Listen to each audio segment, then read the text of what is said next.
The old man built. The old man built. The old man built. The old man built. The old man builds is broken in the head. People not seeing reality has put them in the red. Where conscious and spirituality been stricken from the norm and replaced with the ignorance of basic magnetic form. The geometry of God keeps running through his head. That's what makes old man builds broken in the head. The old man builds. The old man builds. Spheres of destiny are spinning in his mind, making him travel back and forth in time, battling the establishment for just a little recognition. Has him forcing the world to understand his premonition. That world will have all the technology in the end, even if it means his life will fail to instead. The old man builds. The old man builds. The old man builds. The old man builds. Hello, everyone, and welcome. My name is Nathan, otherwise known as Old Man Bill. Shawn, how's everything going, man? It's been a while. It's been too long, and I appreciate you having me on. I've got a lot to share. Oh, dude, I'm excited. I think everybody's excited to see what you got going on, man. Awesome. So, with no further ado, let's put it up. All right. Make sure you get the first one up. All right, I'm out. Awesome. All right. Well, hey, guys, welcome. It's so good to see you guys in the chat. I've missed you all. Had some health challenges, and during those health challenges, I've been just thinking about you guys and what the cool stuff you're working on. And so I was going to share with you just a couple things that are going on in my lab. If you can see the screen here, it's quite an interesting screenshot. But what I'm trying to do here is I'm running electricity through terracotta red clay, and I'm putting the pot into the water so it can wick up some of the water into the clay, and then I'm running high voltage. So what you're seeing here in this first screen here is the anode is the positive part here. I just drew it in because it's so thin you can't see it. And then the ground side is in the water, basically, that the clay pots stick in. And this is kind of what you're going to see as I'm going to work toward this new entity that I'm going to tell you the name of it in a little bit. And it's basically a wannabe Evo. This is where I got the screenshot from. And you can kind of see now where the needle point is and how the plasma is just trying to find conductive spots in the clay, and it's not finding them. So it's just sort of hovering around this aura here of plasma. This is DC. So you guys have seen me work a lot with the AC and my Tesla coils, but now I'm going to just be working on DC, high voltage DC. This is my go-to power supply. If you want to do high voltage DC and you want it to work all the time, you want it to be clean, and you want it to be cheap, you really want to think about getting one of these. This is a high voltage precipitator power supply. If you Google high voltage precipitator, this will come up. And it runs about 90 bucks. If you find something comparable to it, it'll cost in the thousands of dollars. I've looked. In fact, to have these same parameters, you're probably going to spend $5,000, $6,000, $7,000. This was under 100 bucks. And so what it does, this is a 2-channel. So if you're on eBay, you look these up. Sometimes they'll give you a 2-channel and they charge the same. So I have a knob here at the bottom, and I adjust the DC voltage. If I'm channel 1, it's 2.5 thousand volts to 15,000 volts.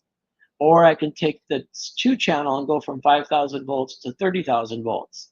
Now, 10 milliamps is enough to do some experiments, but it's on the safer end, okay? I'm never going to say high voltage is safe, but if you want in that sort of relative thinking that it's the safest high voltage power supply, this would be in that realm because it has such a low amperage. Now, the trick is, I buy the Chinese made 220 volt. So you can see it's all Chinese here. If you buy the one that's in all English, you're going to pay double. So I thought, well, I'll just buy the Chinese one for the 220 and then go to Vever. Let's see if I can do this here. On Vever, I bought this little 30 bucks. And what it is it takes your 110 and makes it 220. So this is basically like they have in China, a 220 volt outlet. So that's all it took. And now you have a high voltage. It's an electrostatic voltage. It's a high DC voltage, and the possibilities are endless. So I kind of wanted to start out with my equipment, what I'm working with. So here's another thing. If I can pause here. Let's see here. This right here is a plate that I took out of an old microwave. I have about 25 microwaves in my garage, and I take these heat, they can take a lot of heat in the microwave type dishes, and I put some aluminum tape in the center, and then I connected it to the edge, and so this is part of my setup. Just kind of showing you how I'm using these little helping hands. And what we're going to do is I'm setting up the environment to show you what I've learned relatively recently. And here's the rod. The rod is exceptionally thin, but it needs to be very rigid. Can't be copper, can't be aluminum. And here's the pot that you saw earlier that all the sparks are coming off of and going into. And there's a cup of water that I'm going to add to this experiment. So these are all the pieces to set up. Oops, wrong button. All right, so now I'm running high voltage electricity. I have the positive on top. I have the ground on that back of the dish here on the aluminum tape. So this aluminum tape on the bottom here is ground, and then the top here that you just saw is the positive. So now what I'm going to do is, as I set this thing up, showing you how, interestingly, a dry piece of clay pot has some conductivity, and that's because of the iron oxide or the rust that you see in it. And credit needs to go to Brent Jarvis because he pointed out that there was rust or iron oxide in this when I was trying to figure it out. So yeah, these red clay pots are conductive, but they're high voltage conductive and only in the right setup. Kind of showing you up now what I'm doing. I have the aluminum tape. I cut the aluminum tape in kind of a disc here because I'm just going to be putting the clay pot in the middle. So this is just a test. You can see here the red, the lower right hand corners arcing and sparking. So the system is working.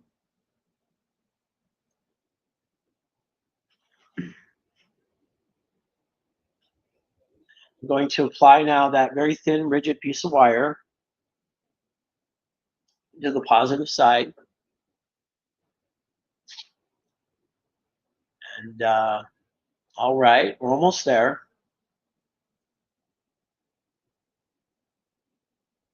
It's about time that I start. I think I show you I pour water in here. But again, I'm just running a test now. Now everything is really set up now to share with you what I've been trying to do. Let's see here. So about 33 years ago, here we go. Here's the water. So about 33 years ago, like I shared with you earlier, a guy by the name of R.A. Ford, he was an inspiration for me for this experiment. And was because I was cooped up in my lab, I couldn't go in the garage. I thought, you know what, I'm going to see if I can create an electron tornado. That was kind of my goal. I want a tornado of electrons. So you can see there, this is very high grade tap water, special tap water. Now, what we know about these clay pots is they wick water, but I'm just going to add a little spot here. And what's going to happen here is clay is usually millions and millions of ohm, maybe a billion ohm. But what I'm doing here is I'm actually adding a very low resistance, like maybe 30,000 ohm, with that dabbing of water. Oh no. The slides are just a little bit out of order. Oh my goodness. We'll get back to it. I apologize. Hey, if I didn't have my slides out of order, you guys wouldn't have known it was me. All right, so what I'm doing here is I'm using sound. I'm using a jack here for 6 tons worth of pressure. And the top aluminum plate here is this temperature, and the bottom aluminum plate is this temperature. And so what I'm doing is I'm trying to apply pressure, heat, and vibration in creating electrodes. So I'm sorry, but I hope it gets better here in a little bit. Let me see. Is it going to get better? No. All right, we're going to make electrics for a while. I'm so sorry. Okay, again, this is just another picture of me using the heat press. Now, this original purpose for this heat press is you're supposed to put a form in here, and then it's supposed to like squeeze the resin out of materials, organic materials. So let's say you wanted to get CBD oil, then and it's stubborn, you just put it in this little setup here. It's called the press, and then you pump it with tons of pressure and the heat, and then it dislodges all that good resin out of whatever herb or plant life that you want to extract from. So that's the original reason. I'm using it to say, hey, I want to make an electric. Right, that's what's turned on. Always got to show you my setup. Got the frequency of the speaker, and it's on. 400 degrees Fahrenheit on each plate. On the right, I have R2D2 taking in the poisonous fumes. And by the way, I don't know if you guys have done this, and you've seen it in my other presentations, but when you find a speaker and you stick it to objects or touch it to objects on your table, and then you use your frequency generator, your function generator, to kind of right here to change the frequency, you'll find that there's a resonant frequency for your workbench, or there's a resonant frequency for what you're working on. And the reason you'll know is because the whole desk will just start rumbling and rolling and vibrating, like as if a freight train was coming by the house. And so then you found the resonant frequency. So I think this is just a fascinating phenomenon. And for what I'm doing, I want to really shake these atoms in the plastics I'm using, so they can polarize, and then I can have an electret or a self-charging plastic battery. Here's the setup with infrared. I always use my infrared on everything to make sure I'm at the right temperature, because if I'm at the wrong temperature, I'll burn the plastics in my mold, and that can let out noxious fumes, and also destroy my electrolyte. So I use the infrared. Here's the infrared of my power supply. This is a double flyback power supply, DC power supply, and so they get warm, and so they have a really nice vent system. These manufacturers do a really great job on these. So now I'm coming to different ways of mixing plastic. I found this at the thrift store for $1, and I thought it was a stainless steel wine glass. And so I thought, you know what, this would be great for mixing materials. I put in some stainless steel balls. I poured in my plastic mixes, and then I'm going to put it into a tumbler. Here's my tumbler, and I'm going to now try to get the plastic mix to be pulverized by the stainless steel balls to kind of get them to equal the same size to each other. That way I'll have a more thorough mixing. And I put this on, and now I get to take a look at the materials. And what I'm looking for is I'm looking for anything that's uneven. And so I did this for quite a few times, and finally I got the powder to be all the mixtures and the polymers all to match. I'll talk more about that later.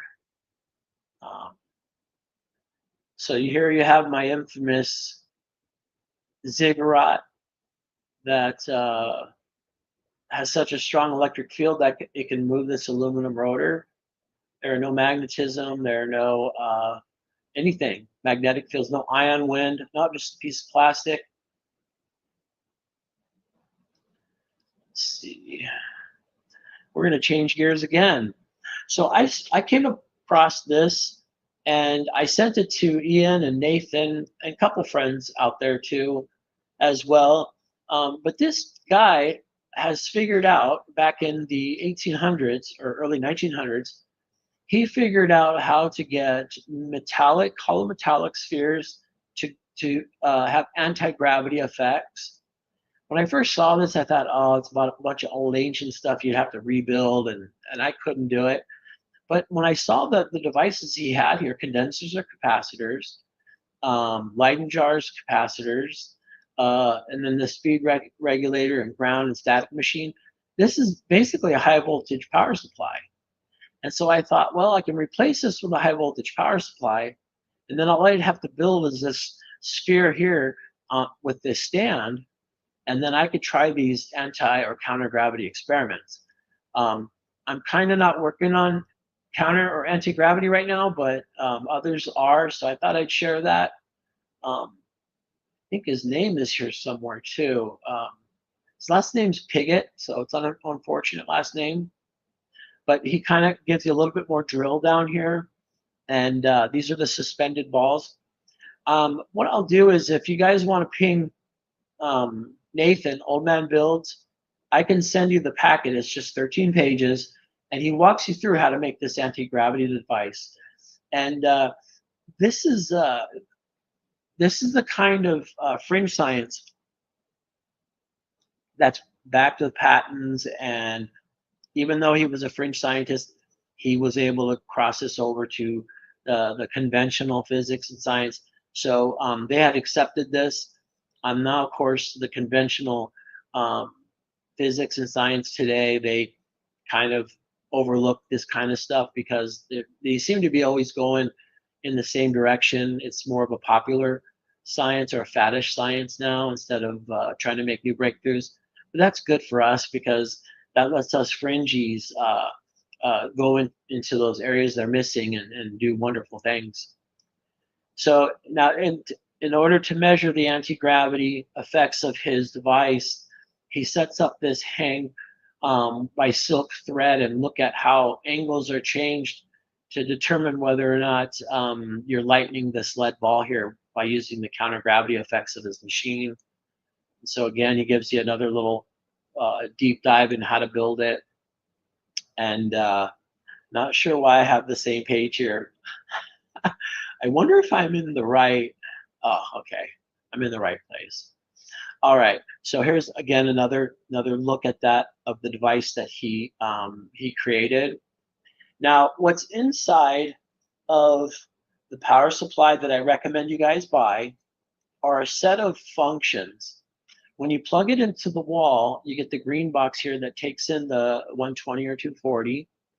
Then there's an EMI filter, so that kind of filters out the dirty AC that comes in. Then there's a bridge rectifier, which changes the AC to DC. And then that DC goes in here and goes into a high voltage oscillator with a flyback using PWM. And then this high voltage PWM then gets stepped up by another transformer flyback. And the reason is that there's two flybacks in this power supply. And then it goes into a voltage multiplier with a diode capacitor chain. And the reason why it goes through this diode capacitor chain is it takes the high voltage AC, turns it into a high voltage DC. So these are the effects. These are the steps that are going on in these high voltage precipitator power supplies that I buy. And the reason why I'm telling you this information, it's going to make sense here in a little bit. Out of order. So, all right, so what we're seeing here is my Gen 2.5 on how to make electrodes. And if you want to take a screenshot or look at this later. But this is my 2.5. And so what I'm saying here is that these are not only going to be more powerful electrodes, but I can make 8 of them in 45 minutes or less. And so that's kind of what this is saying here. See, I got really excited. I'm gonna go back here. I got really excited about this, and I wanted to share this with you guys. There was an event of 2 black holes colliding, and this event was so large, so big, that it actually altered the time and space that we all live in. Basically, when they collided, we all grew larger and then we contracted smaller for a very short period of time because space-time fabric was affected by this event. If you look at LIGO or LIGO, there are these what are called laser interferometers, and what they do is they measure changes in space-time, and they're so sensitive that they can sense the movement of the width of one proton. That's how sensitive their machines are.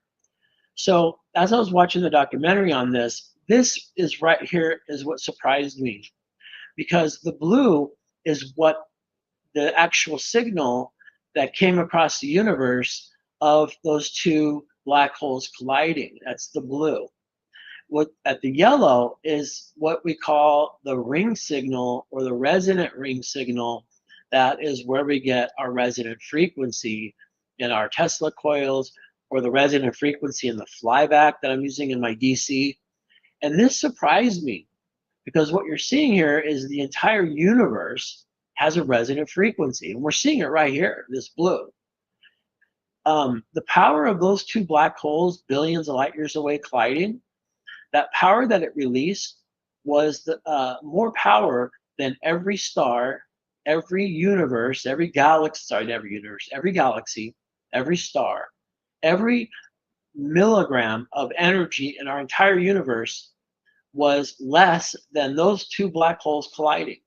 So when you're seeing this resonant ring here, you're actually seeing the most powerful resonant ring in the universe. And I just thought that's cool, because we're always looking for this resonant look on our oscopes, and the fabric of space-time, the universe itself, has its own ring signal, resonant frequency. So, I go to the thrift stores, always go to the lamp section, because the lamps will always have something cool. These are, this is a 4-inch, 3-inch, 2-inch. These are all acrylic balls drilled in the center, which actually makes them better to be used. And there's this ring over here of acrylic. I priced this. This is about $300. And I got it for $8 for a cheap lamp, a gaudy lamp, because any lamp that has all this is pretty gaudy. But thank God for gaudy people, because they'll get to the thrift store and you'll have cool stuff to work with. And you guys in the past have seen my inventions that I've done with my crystal lead glass spheres, but these are all acrylic, so it's going to open up the doors for new experiments. So I thought I'd share. All right, so this is a panini maker. If you remember that, I had put those powders together with the stainless steel balls, and they were in the tumbler. Well, I now put them into this silicone mold, and instead of putting, a slice of bread with some cheese and bread on top and make a panini, no, we're going to make a ziggurat electrodes.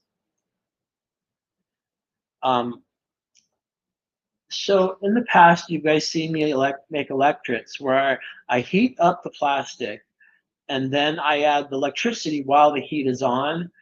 I'm going to try a different approach here. And so here, this is a classroom. You'll see the physics teacher have something like this, where they'll have 2 plates, 2 aluminum plates. They'll charge them, and then they'll move the plates away, and the voltage will go up. Well, I bought one of these little toys because I want to use it. And so the goal is, instead of me heating and electrocuting at the same time, I'm going to basically heat and then move it into this contraption and electrocute it or electrify it, put it into a dense electric field as it cools. So here yep, good humidity, good temperature. So what I'm showing here is I'm drying the powder out because humidity is pretty high. And so 197 degrees, not going to melt anything, but it's definitely going to get rid of moisture, unneeded moisture. This caught my eye. I don't know if you guys seldom see 77 degrees, 77%. It's my lucky day. Right, so did I go back? I'll do this where I'll dehydrate my electrodes and then I'll throw in a little hygrometer in there. And that way I'm keeping a low humidity for my electrodes. These hygrometers are awesome. So time to build. It's time to build this. I'm playing with the acrylic balls again. I really missed you guys. I just have all these miscellaneous. Here's what I do when I'm bored a presentation. All right. All right. So these plastic containers, I get them at thrift store as always, right? But they're supposed to keep like flour and rice fresh. They're great for keeping plastic fresh. So that's what we're kind of seeing there is I use them for my plastic. Now here you see me, these are pellets. And I use them to fill these little Teflon ring molds. And then I'm making them heat on both sides. And all I'm concerned here is heating them. If you remember, I'm gonna put them in electric field in a different setup. So this is a setup. It's a lot cleaner to do it this way. I don't have any wires, zapping, and I have my, this is a must, I think, if you're melting plastics. So this is a test run. Everything looks good. Here's, I put one there. So there's the setup. If you'll notice the stand, I filled it with epoxy. So now it's stuck to this, measuring aluminum tower there. And there's the adjustment knobs to tune in the voltage exactly how I want it. And so this is the setup really. If you look on the upper right, I use a patini maker, the sandwich maker, over here to heat up and cause the polymer to go clear. It's called the glassy phase. You don't want to melt plastics because they smoke, and if you don't do it right, they burn. But if you do the glassy stage, when they turn clear, that's good. Then you need to take them out, and then I put them here in between these two plates. Now I've hooked on the top. The top plate is the top positive voltage to the high voltage power supply, and then of course the bottom is to the negative lead. And that way now we're having a 30,000 volts in between these two plates while the electric cools. There they are. I warm them up a lot before I put the top copper. The key is if you have copper touching the actual electric plastic on each side, the way better the electric's going to come out. And so that's what I'm doing here.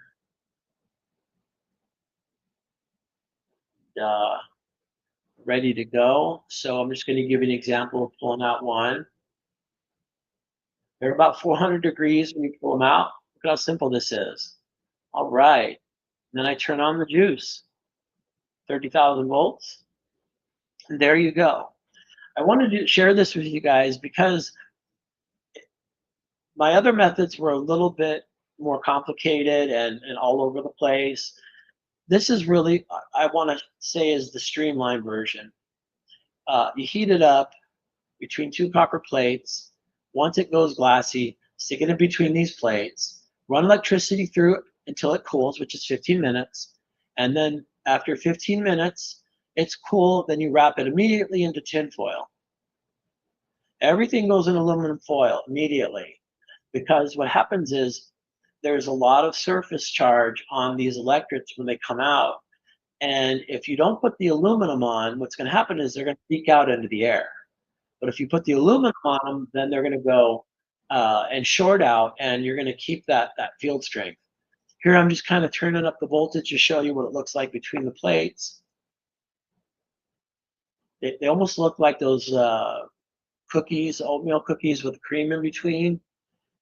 Cool thing about this little aluminum ruler looking thing is it allows me to really match up distance accurately with voltage. So that was kind of a nice side benefit.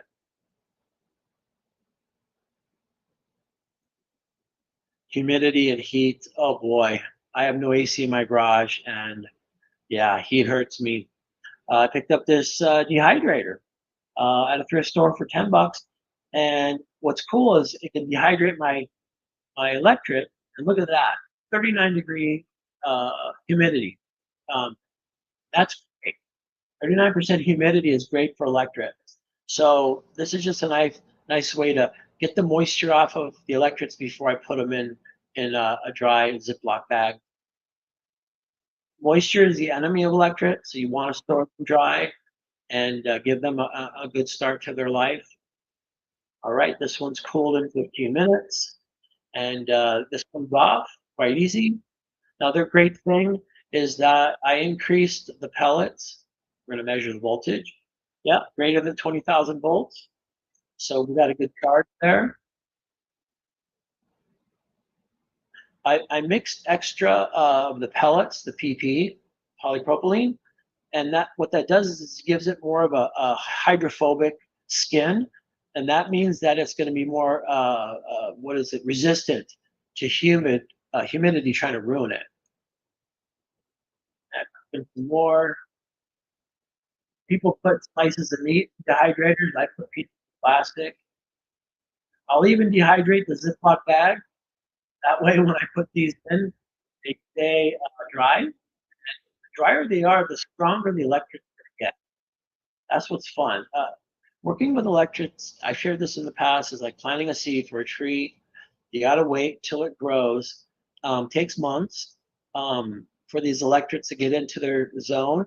But when they're complete, their whole entire makeup is going to be polarized. And just like a permanent magnet, these are going to be permanent electric fields, electrostatic fields.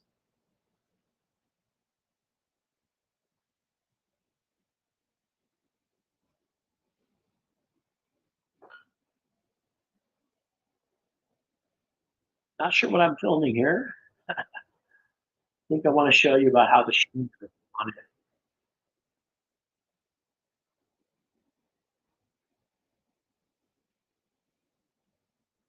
You can see it has that gloss. That gloss keeps the water out. And so this is an upgrade from my last versions looked kind of rough. Now this method that I heat and then after that I zap has been really cleaning up the process. So now I'm going to test some of these, the rotor test, see how strong they are. And this one's not very strong, not great. One thing too to note that I've noticed, if you just leave them in for a few days, they get stronger after a few days in the tinfoil. So to pull it out of the oven like this and it's moving the rotor, it's pretty good. That means these guys are off to a good start.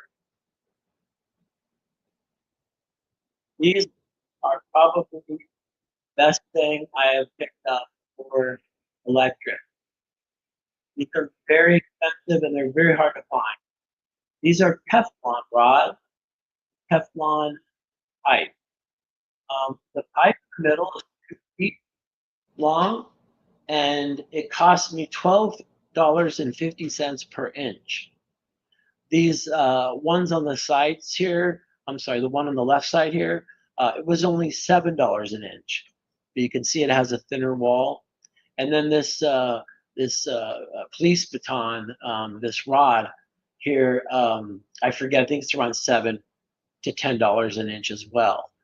The reason why I need this specifically is because Teflon resists heat up into the 500 degrees Fahrenheit realm.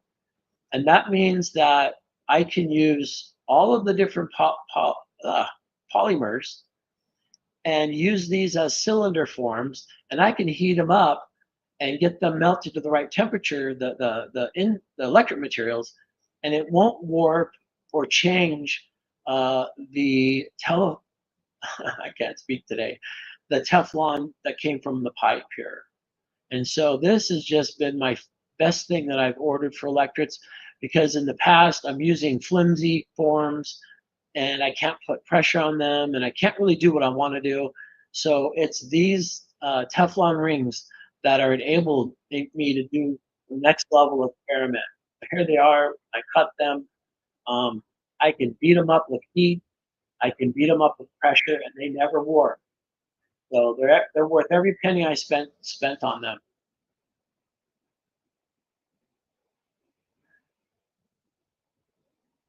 It came in the perfect size that I ordered for my copper plate, and so I'll kind of showing you how they're set up.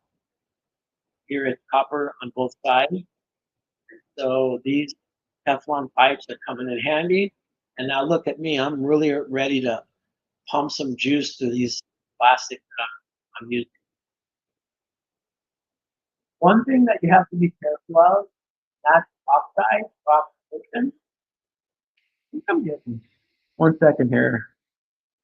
It's a little too loud. Okay.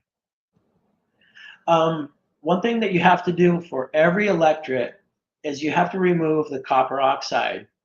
The reason for that is if you don't, you'll have that uneven electric field. You'll have a weaker electric field. So whatever touches the polymers inside the mold, it needs to have polished copper plates. So once I dirty up a whole bunch of copper plates, I'll just put in some music or put on YouTube, and I'll spend an hour polishing them, because that's the only way they're going to work. Because these are so expensive, I'm actually buying aluminum because it breaks the bank to have so much copper. Aluminum's way cheaper, and the polishing for aluminum is going to be more important, because aluminum oxide is even worse than copper oxide. So this is what they're looking like. Not ready, not quite there. They need to be polished. And if they're not smooth, then they'll have what is called micro arcing. And so all these little imperfections on the surface of the copper will do micro arcing instead of creating an even electric field. Also, to the edges of the copper, they need to be sanded until they're rounded, because you'll get what's called fringing. And fringing means that it's going to concentrate the energy on the outside ring instead of concentrating it evenly. Credit needs to go to Brent Jarvis. He pointed out the fringing, the rounding of the edges. So kudos to him. All these little things help. All these little things are going to lead to stronger electrodes. There's my Weber bandsaw that I just ordered to cut the Teflon. And I'll tell you what, Weber makes the best. I mean, and for this price, this is the kind of bandsaw you pass down to your kids and grandkids. And for under $300, I'll tell you what, they're hands down better than a lot of the big names. All right, didn't take much to clean them, because Teflon is awesome. Here I've got them ready to polish now with Grandma's, what is it called, Mother's. There's no shine like Mother's shine. It's pretty good stuff. Here we go. Now it's time to mass produce them. And so this is something I wanted to share with you guys too. You need to make batches of electrodes, not one at a time, because if it's one at a time, then when you have a failure, it's going to drive you crazy. Out of these 8, 1 or 2 might fail, so you're not going to be sad, because you're going to have ones that work. But this is the step here. This is I ordered this panini grill off of Amazon for about $40. It needs to be flat on top and bottom. It also needs to have a groove where it doesn't have an angle and smush the inner part. It needs to go down top and flat. So I ordered that from Amazon for this use. All right. They each get a tablespoon of Rice Krispies.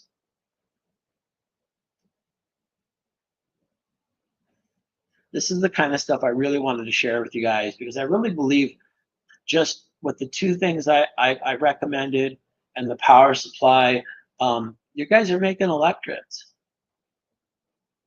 All right, seeing if it's melting. What I'll look at is if it's the glassy plastic is being squeezed out the sides a little bit. Overfilling is what you want. You don't want underfilling because there's air pockets. All right. So this is a replay of what I just did. Sorry about that. Here's the setup, the power supply, the 2 plates ready to zap the electrodes that come out of the oven. Just a simple setup. I think I'm just getting, oh, okay. So I'll set the infrared to stare at the electrode that's cooling. The reason for that is when it shows under 110 degrees, yeah, the air is hazardous. I'm wearing my respirator here. But when the temperature gets at a certain point, there we go. When I see 100 and under 110, once it's under 110, then it's ready to go in the aluminum. So I'll just swing by. Oh, if it's 148, yep, I'll check back later. And so this helps me basically coordinate each step in an efficient manner. I'm not pulling it out too hot, not pulling it out too cold. So I'm pulling one out to just kind of test it. And yeah, right out of the oven, we've got a solid charge.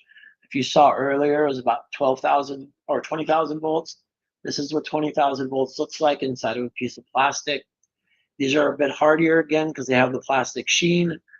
They're not going to get taken out. It's okay to be a little bit dark on the sides like that. You kind of would want it a little bit on the darker side than on the whiter side. Not sure why that is.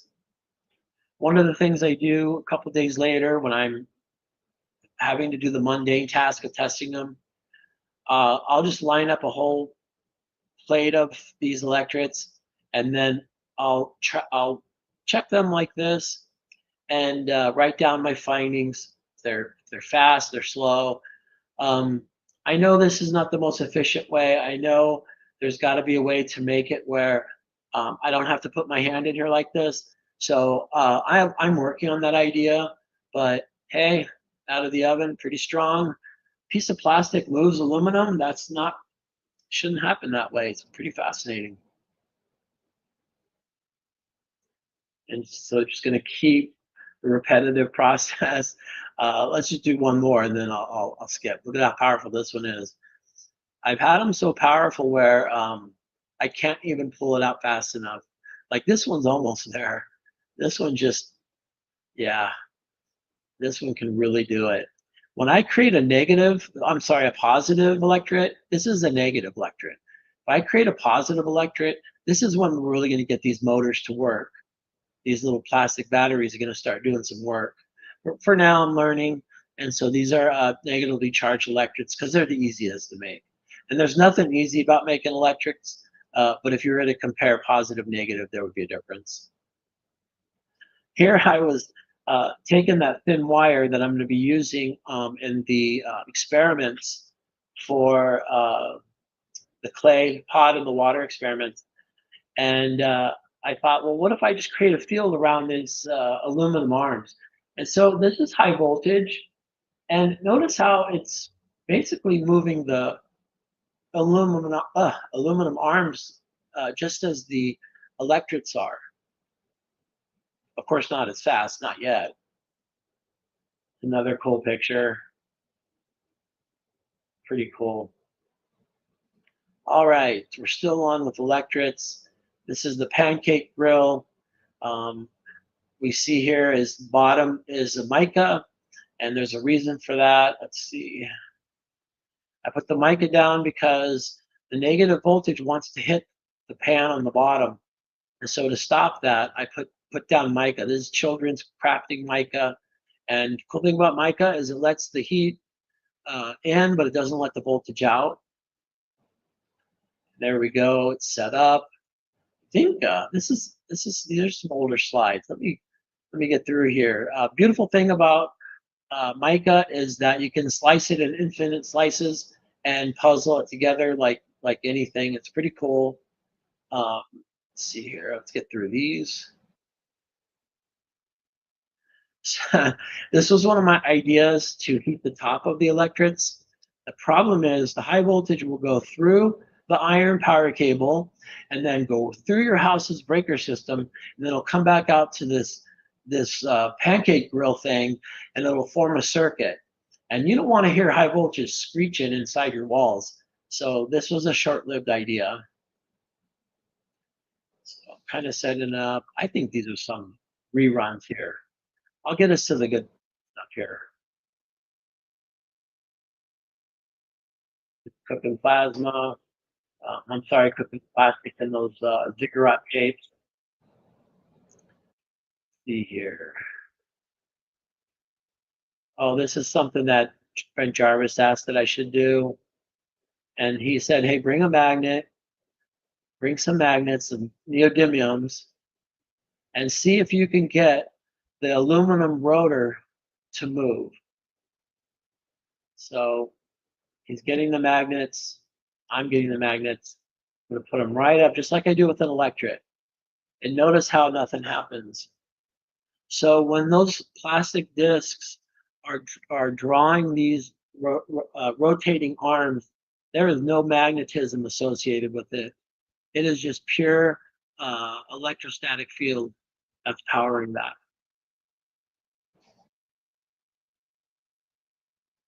I think this is the batch of that I showed you guys in a little bit. I kind of fast forwarded to, and I'm testing them. And yeah, hey, a magnet, neodymium couldn't do it, but a piece of plastic can. Let's see, let's get to the juicy stuff. Ah, awesome. Okay. We are back to the clay pot and the water experiments. All right. So if you guys remember that flow chart that I showed you, all the inner workings of the power supply, well, we found here, see, I have an oscilloscope. It's dangling free. It's not connected to anything other than the oscilloscope on one side. I put this little antenna here, and I place it right here on the power supply. This right here is where the flyback oscillator is. And so even though flyback DC, high voltage DC flybacks, even though they put out a pretty good DC, their oscillator is noisy. And so to capture that noise of that oscillator, you can see right up there on the screen, it's not a clean signal, but what you're seeing here is the frequency. It's about 56 kilohertz is the resonant frequency for the flyback here in this power supply. As I move the antenna away and I move it toward the DC, let's see here, see that's DC right there. So what I did here is this is the output of the power supply. I put the two alligator clips close to each other, red and black. And you can see here, this is a straight little DC voltage here traveling through the air. And so what I'm doing is I'm bringing the oscilloscope over here and seeing if there's any frequency. And as I bring the scope here, it'll show up in the next video. That's what the frequency is. I'm sorry, it's 50 kilovolts. 50.2 kilovolts is that leaky oscillator inside the power supply. And you see here. Okay. I'm just going to let it run. And then I'll explain it to you guys.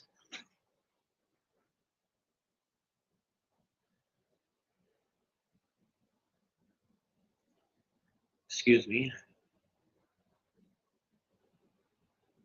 All right, so what you were seeing was this red lead here has that thin piece of wire, and it's right next to a wet spot on the clay pot.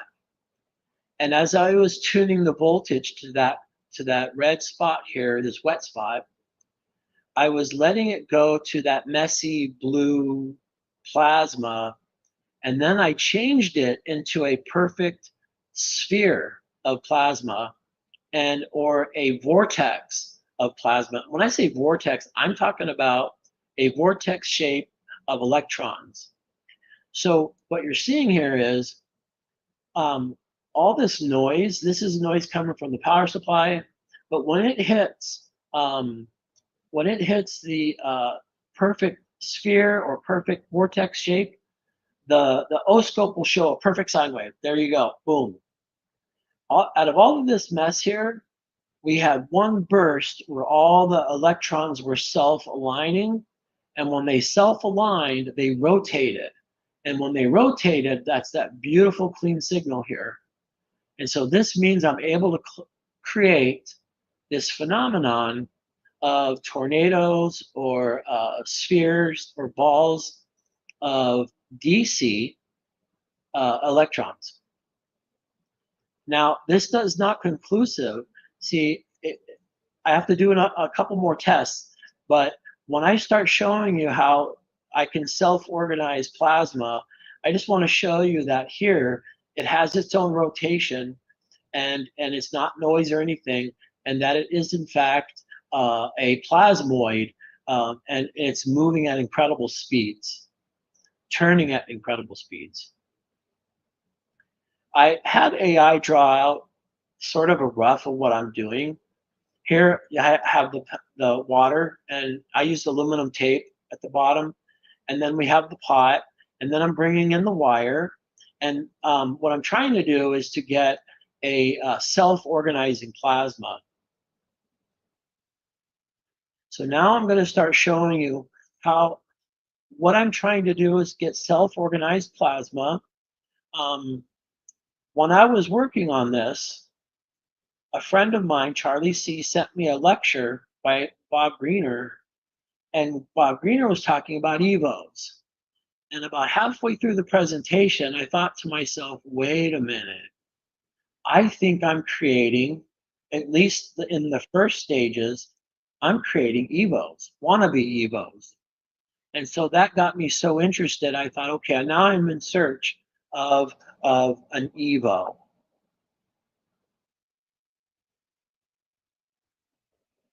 Adding more water to my setup.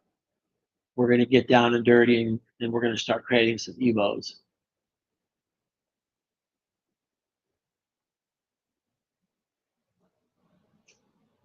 We'll talk about that a little bit.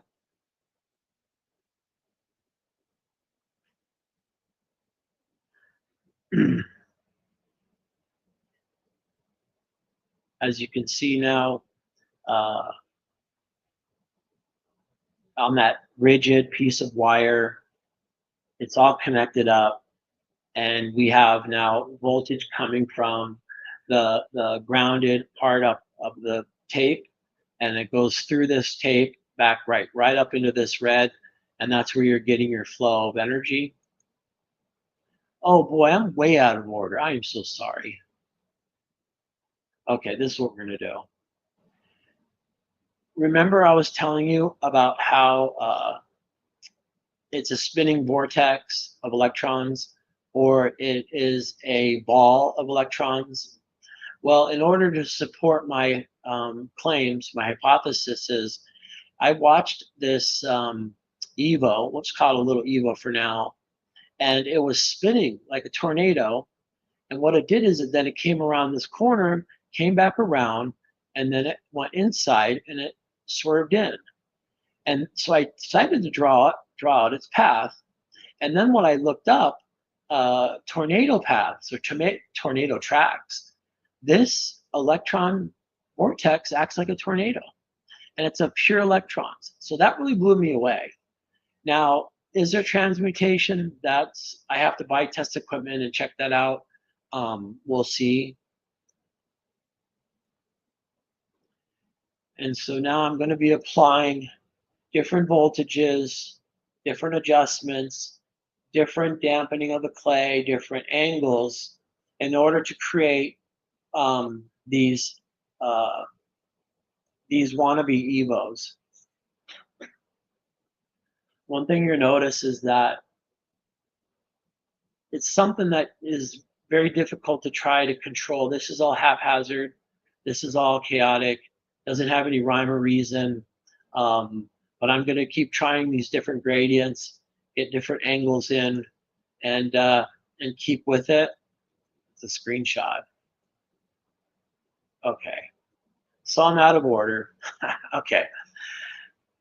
When I'm able to adjust everything just right, this is what happens. All that purple plasma disappears, and a perfect ball right here you see in bright white light, it appears. Now, when this appears, it has zero sound. Everything goes quiet. It surprised me. You have all of these little crackling and popping and buzzing and sizzling, and it's always with high voltage plasma, you have those noise. When it finally self-organizes like this, it goes instantly silent. Another thing that it does is this super tiny thin piece of stainless steel wire here, it's cool to the touch. So people might say, oh, you're just burning wire, that's why you're getting this effect. No, this wire has nothing to do with this stream here that feeds this self-organizing tornado, if you will, vortex. Well, you're saying, well, no, it's burning the clay. Yeah, well, you can't burn clay, right? You can't melt clay. So it's not the clay. What's happening here is a tuned voltage at the right angle, at the right moisture, because what happens is the clay will get warm and the resistance changes. That's why I'm always using water. As the resistance changes, it reaches an environment where, boom, you get this self-organized plasma. And the cool thing about this, and I'm going to show you how they appear, is that it opens the doors for a lot of what Bob Greener talks about, Kenneth Shoulders. There's some opportunities that this right here can do that. Now, because they're not EVOs, I worked on a name for this. This is my own little phenomenon here, and I'm going to call it the SBRP. And what it stands for is surface-bound rotational plasmoid. For short, I call it a surf burp.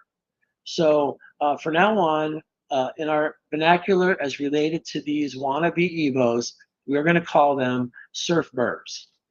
So this was my first surf burp. Pretty awesome, pretty incredible. I took a screenshot of this one. It's another awesome one. I want to start showing you videos now of how they appear. I was going to have you guys go through the headache of seeing how they don't work. But I think for the sake of time, I'm going to show you how they do work. So when they don't work, this is what you get. And it's pain and agony to try to get it to look other than that. Here's a different take, different angle, different distance, different voltages. Again, a big nothing. Here's another one. Here we go. Prettier looking. Different shapes, doing different things. Nothing near a surf burp.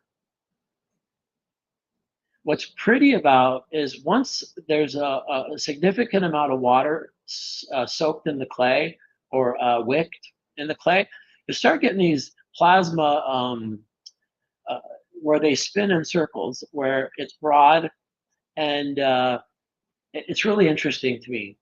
But no surf burps, just this. Can I get a surf burp anywhere? Can I get a surf burp? No. Maybe I can get one in the water. No, I'm trying everything. This is the desperate man right here. This is what it looks like in the light. You kind of see it. If you hear it, it's a lot of crackles and crunches and snapping and snips, or snap sounding. Again, different angle, different amount of water content, just changing the variables. You're getting the hazy, and then you're getting all these little tendrils. So I'm mixing kind of different reactions here, but no surf burp.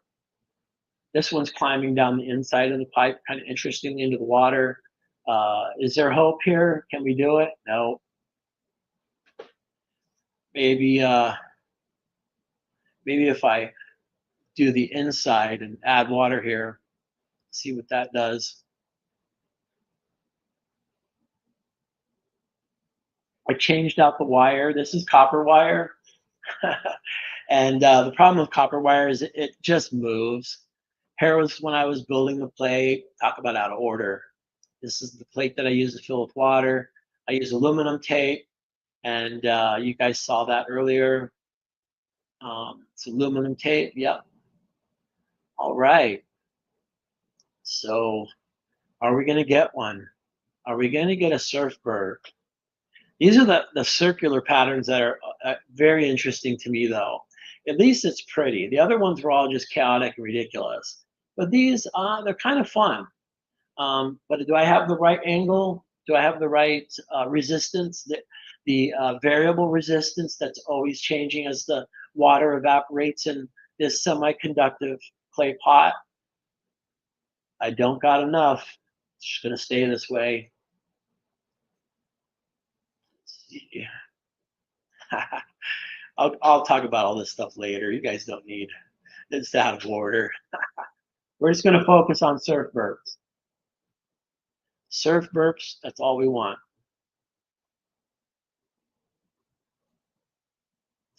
I've got a lot of stuff. I'll share it in the next presentation. Get back to surfing and burping.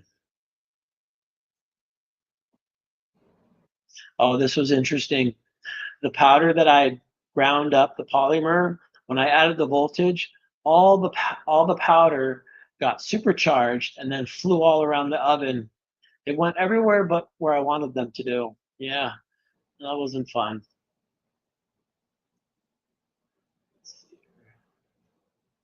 My many mistakes. Come on, come on. I apologize, guys. This is so inconvenient. I don't mean to keep you guys waiting so long. I'm trying to do too many things at once here. I just want to close on surf burps. I think that's going to be the most interesting thing in the end. There we go. All right. Back to surf burps. Can we get one? Can we get one?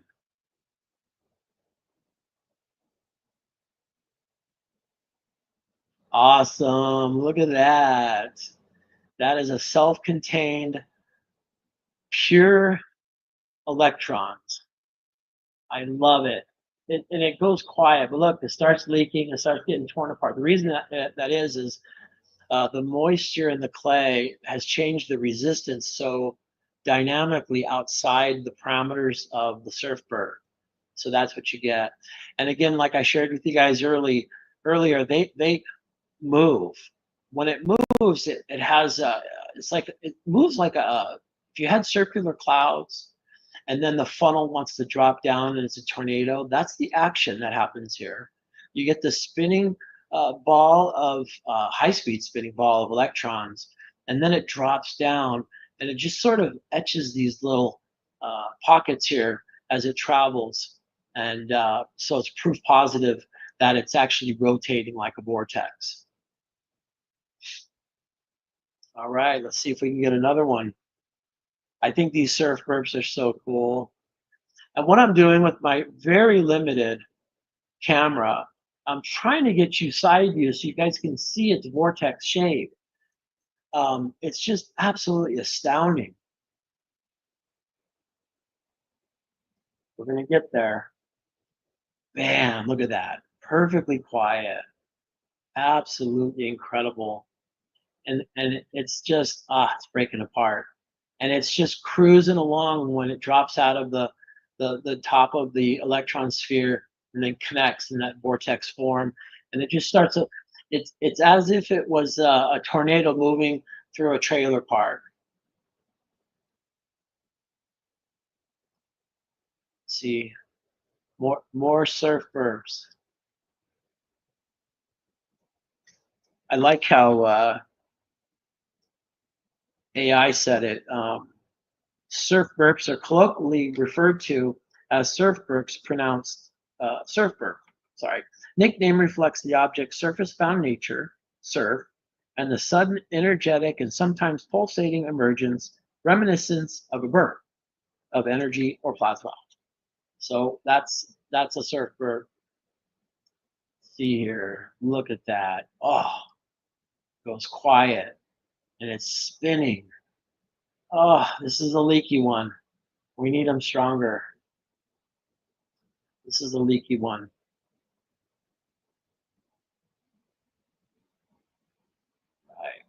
I hope you guys are interested in this. I look forward to your questions. We're going to be done here soon. But after I had seen John Greener's Evo lecture, I was struck, and I had that aha moment, and I ran and I started doing these. And self-organizing plasma, that's what I had. Pretty incredible. And now I know in Evo, it's exotic vacuum object. There's no vacuum here, but here you can kind of see the paths that they make. You can actually follow them. And if they're uneven and they move in an almost circular or a sort of a twirling, that's proof positive that it's rotating. So these are real electron storms, if you will. Some more tracks you can kind of see. If you guys look up tornado paths and tracks, and then you really look at these, you'll find that there's a lot of similarities. You can almost overlay tornado tracks with these. It's almost like you could use these to mathematically predict tornadoes. Oh, sorry, that one's blurry. It's better. And you can see it picks up. It gets really mean in here. So again, if you could imagine this little small town and tornado just ravaged the place. Let's see here.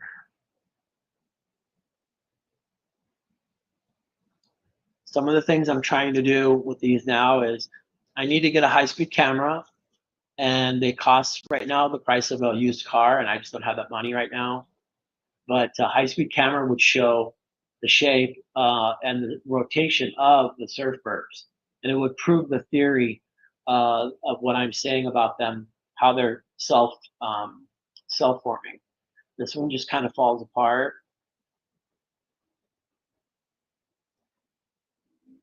So these aren't really as easy as they look. I'll just say that much. I do have a system now, though, where I can get them now every time. There's a view right there. I can get them to pretty much stay. My longest one is about 1 minute, 1.5 minutes, somewhere around there. And I'll get better. Also, too, I'm going to be setting this up in one of my vacuum chambers, and I'm going to grow this. I want to grow the surfer. I want to really see its full not toroidal, but it's a vortex shape. And it's just hard to see from every angle I try because this is so darn bright. And this is a messy one. Here, I'm going to try to get you a side angle. Can we just look under that white glowing ball? Can we just get, because we know it's touching down on the clay, and we know that it's having some effect on the clay. Can we see it?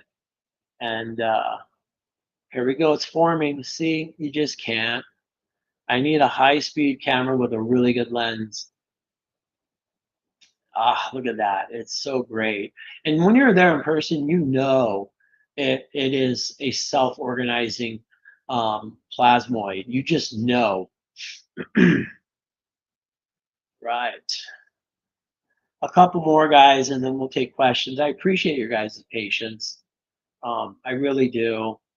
I haven't seen you guys in a long time, and I'm just giddy. I'm getting it. Look, it's a system. I'm getting them systematic now. Look at that. So I'll document this stuff. I just found this stuff out yesterday, and I was kind of made a mad scramble. And so here we'll just close on this last one, and it's my best one. And I learned a lot. If you guys want to do this, get the clay pot without any glaze. Look at that. Get a stainless steel rod. Put it in a dish of water with uh, aluminum tape at the bottom, connect the ground to the water, use the positive here, try every angle you can on the clay, get your distances, get your moisture levels. You will be able to create one of these if you want to. And that concludes my presentation. I want to click on the wrong thing.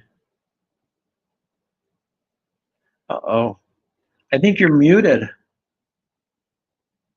Yeah, yeah. I'm sorry about that. Can you put up that last one and show it again? Sure. Let's see here. How did I do that? Share screen. Oh, I forgot. I'm gonna have to find a picture and then go to it. I think it'll go. 16. Was it? I'm interested. You're playing with the temperature inside the pot, the temperature outside the pot, and the water itself, and you're drying out a certain area, and that's when it starts digging into the pot. Right. As soon as it's all evaporated, you know what I mean? Right. Okay, I'm gonna do this.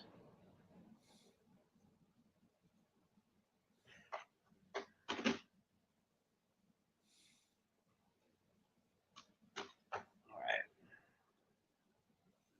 Oh man. Didn't work. Sorry, 1 second. So at a high level while I'm doing this, what'd you think? Oh, I think it's totally awesome. I think just simply taking pictures, like you know what I mean, just crop it and then zoom in a little bit so we can see just a little bit. You know what I mean? When you do it, I think it'll Yeah. start telling you a lot more. I Well, don't even think you need the expensive camera to do that. that was my maximum zoom. I mean, yeah, I couldn't. No, I mean, like, so take it, cut it, crop it, and then expand it from there to where you see the pixels Oh, of it. I You know what I see. mean? Yeah, I should have So, done that. Yep. Okay. Let me try sharing again.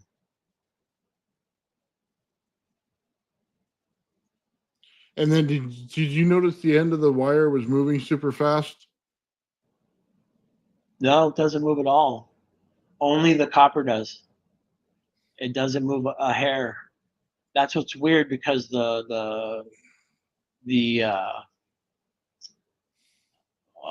let me know when you can see it. Is it up? Oh, hold on, I'll put it up right now. I see. Okay.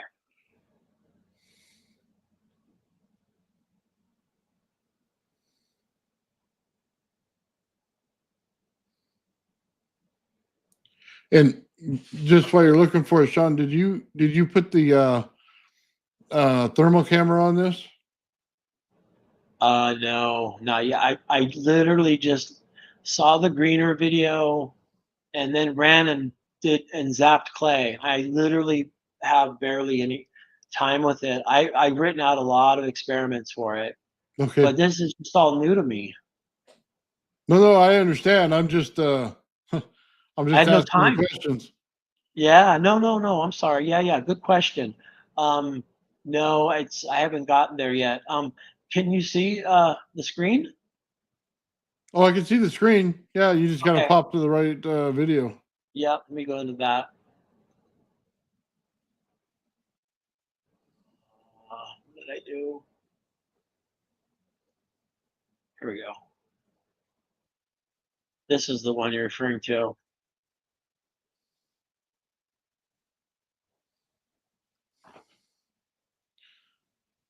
So it's building out to the water structure itself in a perfect circle. Look at that.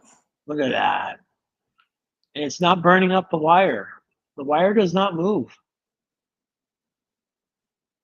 It's it's incredible. So as soon as it runs out of the water, go ahead and hold on. We're just gonna play this again. Is there a As way soon as we it can? runs out of the water, you start to get the dark spot that's created in the center. Uh-huh. And that's where your little mini Evo thing is forming, or your surf thing. What'd you call it? A surf Surf thing? burp. Surf burp. Okay, yeah. So then it goes, you're building out all the water. So it's drying it out on the inside first. There it go, it's cleared it. Once it cleared it, it ignites. And there's no And smoke. right there, you can see as soon as it got bigger, you started tearing into the material. Yeah. And if you look at it, it has the paths where it was something spinning. And that's why when I took the O-scope probe, and as soon as it went quiet and created the surf burp, you see a perfect sine wave on the O-scope. But when it's all blue and crackly, you get just nothing, noise on the O-scope. And that really surprised me. So there's a pureness to that spinning of electrons. There's something pure about it where it just has one beautiful frequency. All other frequencies are knocked out. And that's incredible too. It So goes silent. you're saying at the point of the sine wave, you have self-organization. Yes. Yeah, because when you see it all crackling everywhere, that's not self-organization. But when it goes into a spinning sphere, I mean, in nature, things don't go into spinning spheres naturally. I mean, maybe there's something that does, but this is not something that's you would think is naturally occurring. That's so interesting. Like you, I'd love to see it closer. Oh, yes. You can see a lot more closer. My iPhone is, I don't know, an iPhone 3 or something from 1970s. So My iPhone is pretty great. you can go ahead and take that here. So when we looked at Bob's work, he's always talking about what it makes in the metal, right? The swirling, the tornadoes, and things like that. And you're saying it's pulling and going around in the structure of it, right? In the same tornado type pattern. Yes. That I found, yeah, it looks like that. And then you see the point where it self-organizes when it runs out of water. There is a temperature difference going on there because everything in the environment has to stay as cool as the clay pot. You know what I mean? It's bringing down the temperature and then you're bringing up the temperature. And then it self-organizes. And I bet that rod is ice cold. It is. I've checked it. That's the thing. Yeah. That's another surprising thing. People think, oh, it's just melting the rod. And that's why, metal looks like that when you heat it up. No, that super thin piece of stainless steel wire doesn't move. And you think it's moving, doesn't move, and it doesn't heat up. And here's the thing too, is if you hold a meter and you're measuring resistance in ohms, you can measure the resistance of that clay when I dab the water. And what happens is it's a high resistance. But then as the water evaporates, the resistance changes. So it's a big variable resistor. And the resistor is controlled by heat. And that resistor, when it gets to the right resistance of the right angle, boom, it forms into that sphere, spinning sphere. Just to add, hey guys, thanks for hanging in there with me. It was quite a long presentation. I don't think people understand plasma by itself has its own spin. You know what I mean? You could put it on a spinning object, but it has its own spin. Oh, I didn't know that. Yeah, it does. So it'll speed up the spin around the entire thing sometimes. So you think you're at one rotational speed, and that's where you're connected to a plate or something like that, and you think that's all it is. That's not all it is because it has energy of its own, so it's building out. You know what I mean? Because remember, air is the capacitance to plasma, so we're building out, and it's amplifying a little bit and spinning. I bet you that air is working as a capacitor for you in this fashion. You know what I mean? To balance it. Yeah, it's because you got to remember you're converting. Oh, you're taking heat to convert water to steam, right? But that steam doesn't look like it's going right. I don't see any steam coming off of it. No, I don't either. No steam, no smoke. Yeah, Thank you, Crypto. I think So you I, have an environmental condition going on right there in that one little locality is what I think is going on. yeah, And it's holding things in and it's holding things out. I have a plan to drip water on the back of it, so that way, as the plasmoid, as the surf burp appears, forms, and it's going to keep in that resistance range. Because what happens is it dries that out, and then it doesn't have the right resistance, and then it disintegrates. So, thank you, Crypto. You're awesome. You're always supportive. Appreciate it. You got a great channel too. Yeah. So I'm glad you're interested. Oh, this is like because we both watched the same lecture by Bob, right? And And, yeah. we both have different aspects we're looking at from it and what we're doing.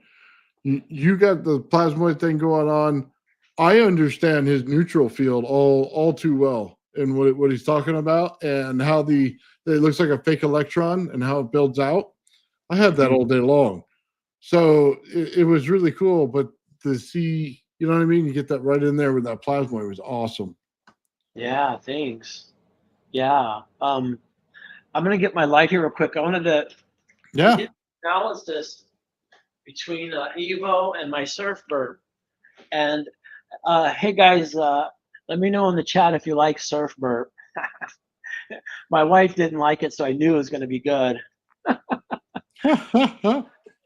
All right, so the Surfbird is a spinning ball or spinning tornado of electrons, and that's strongly aligned with Evo because it suggests self-organization, electron cluster, or plasmoid. The clay gets hot, but the anode is cool. That's aligned. Energy is localized, a hallmark of Evo targeting. Etching and black crevices is aligned, consistent with localized energetic particle impacts. The water dab surface changing resistance supports dynamic resistance triggering of Evo behavior. Gradual conductivity while water is wicking. Evos form more readily with variable impedance paths. And then one more, a 4 millimeter air gap of 30,000 volts within the range for a plasma and Evo initiation. So those are the things I could compare my Surfbird to Evos. And I feel like I'm going to get closer to the Evo when I put it in my vacuum chamber. Um, and then it'll be interesting to see what you think about that. What do you think about these compare and contrast? Do they sound right to you? Yeah, it's close. My concern is the vacuum changes quite a bit when you put it in there. You're in open air right now, and I would love to see you expand it in open air first. I want to make it bigger. Yeah, I that's want it what I to be a need. size of a golf ball. I'm going to get it a size of golf ball. Yeah. I figured out how to get it every time now, which I had 300 videos of where I couldn't get it to work. I saved you it to the easier ones at the end. Um, yeah, it looks simple, and I hope it is enough to get you guys started. If you want to go through the inventory, I will. Um, let's check the comments. I'm gonna build out that little surf burp. I have to. You can't get it. You can't get one ahead on me. I got to get that back. That's awesome. I like the way you say it too. That's funny. Surf burp.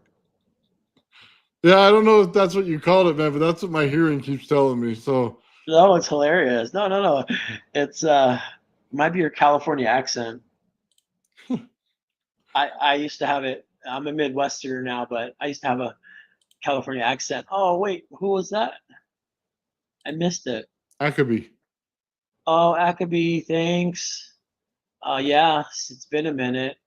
You moved to a new state. It's great to finally get back here with y'all. Hey, welcome.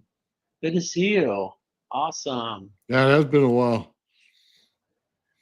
Someone's asking for Surf Burp t-shirts and merch. That's awesome. Let's see here. see here. Thank you guys. Thank you, Society and Elijah and Yanni, Genetic Jabber. You guys are nice. You're wonderful to me. Too good to me.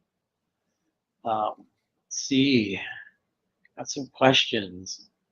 These guys usually have some really good discussions about what we're talking about. So, Oh yeah. I have a question for you here. Lulu was asking earlier, what were the beads made of? the big.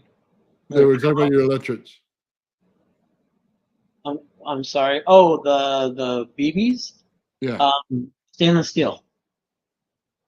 Oh Yeah. no, the other ones, the plastic ones. The clear ones, Yeah. different sizes. Acrylic. Acrylic. 4-inch acrylic sphere. 3-inch, 2-inch, 1-inch. I think we're on the wrong page. The ones that you dumped into the tray so you made your electrics, are they polyurethane? Are they, what are they? Oh, you're talking about the very small ones. The Rice Krispies Yeah. that I filled in and to bake them? Yeah. What are those ones? Oh, Can you say? polypropylene pellets. Okay. You can get them on Amazon. They use them for putting in dolls and stuff. So it's polypropylene and buy Teflon powder. That's it. It's not harder than that. Teflon powder, polypropylene pellets. That's it. You mix them, you bake them, you shock them, and you have self-charging plastic batteries right now. I'm trying to get them into the next level. Oh, good. Lulu, I'm glad it answered your question.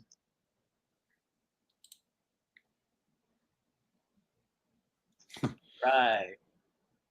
Yeah, those Yeah. Teflon, that's pretty awesome. The Teflon pipes. Oh man, when you hold them, they weigh they weigh like lead. And when I was cutting those rings, I thought that's $12.50. That's $12.50. Don't mess it up. I love it. Pay $300 for a little pipe. It's like but it's super pipe. Teflon is amazing. Teflon's gonna make you go. You say that, and then you go to the thrift store and pick up some of the coolest stuff ever to run in your experiments. I love it. Oh, thanks. I appreciate that. Half my lab is thrift store. Oh, so Crypto's gonna get a tattoo of a surfboard on his rear end.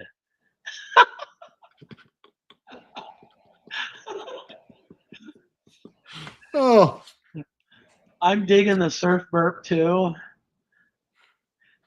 It's funny because even AI laughed when I said, "What do you think of surf burp?"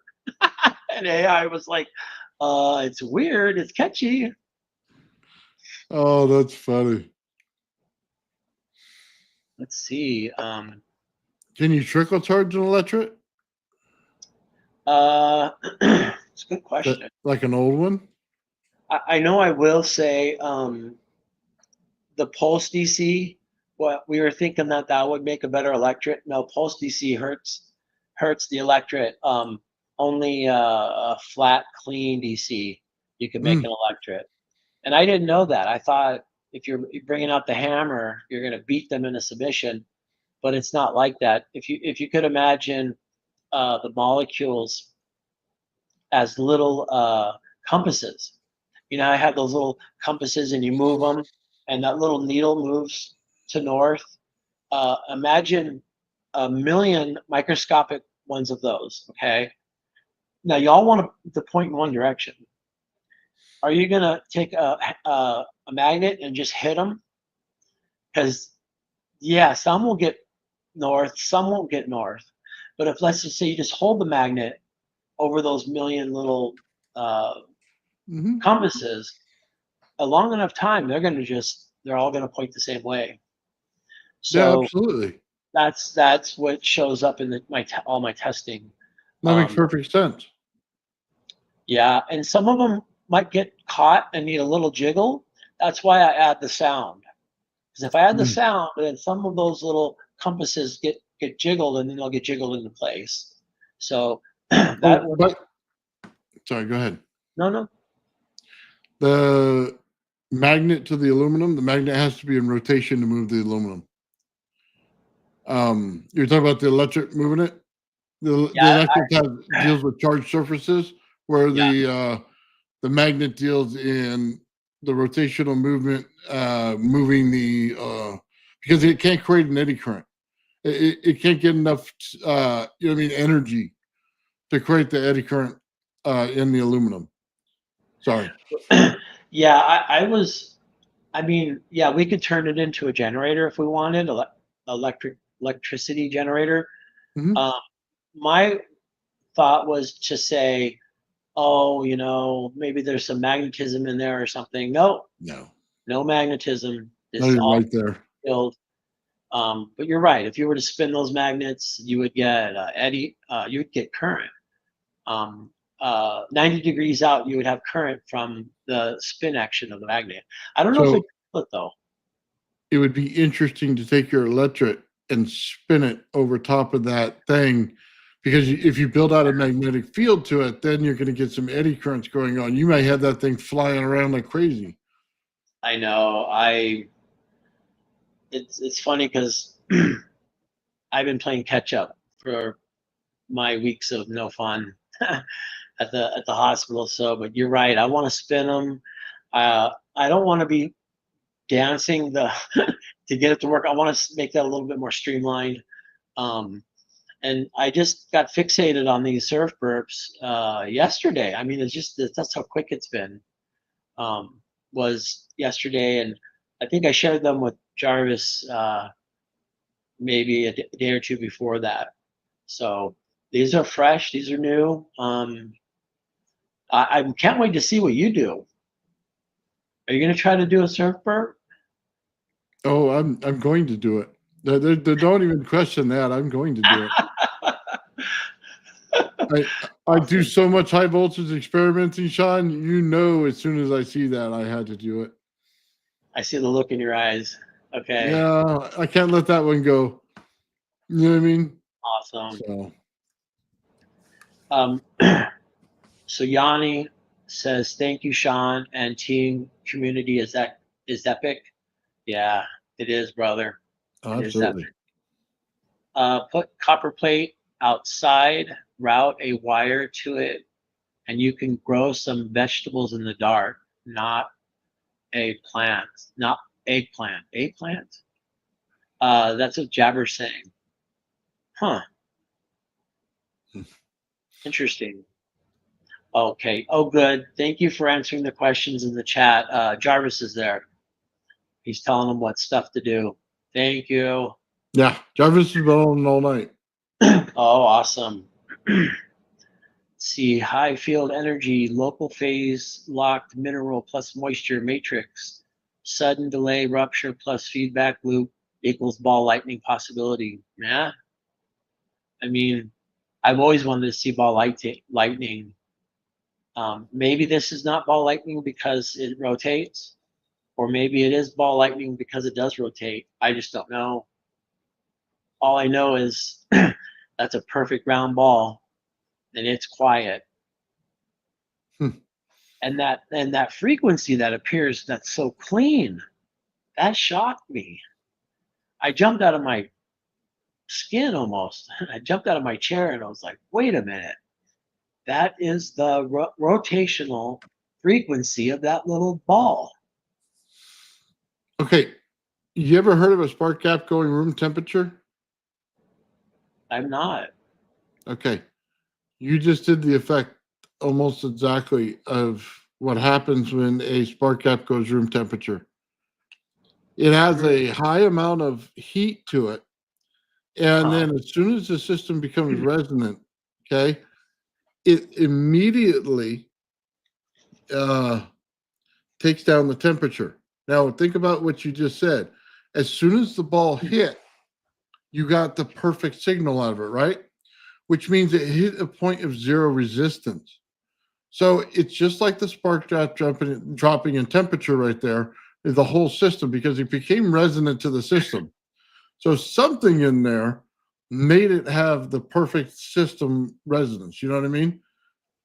So, like I said, rarely do people ever see that in their experimentation with the spark gap to see it go room temperature, but that exactly is what's going on there.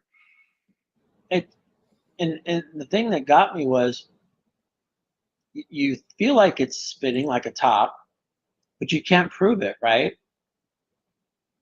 But when that frequency appeared on the screen, I was just on cloud nine because if you remember before, I had the cathode and the anode of the high voltage power supply this far apart, and it's DC, right?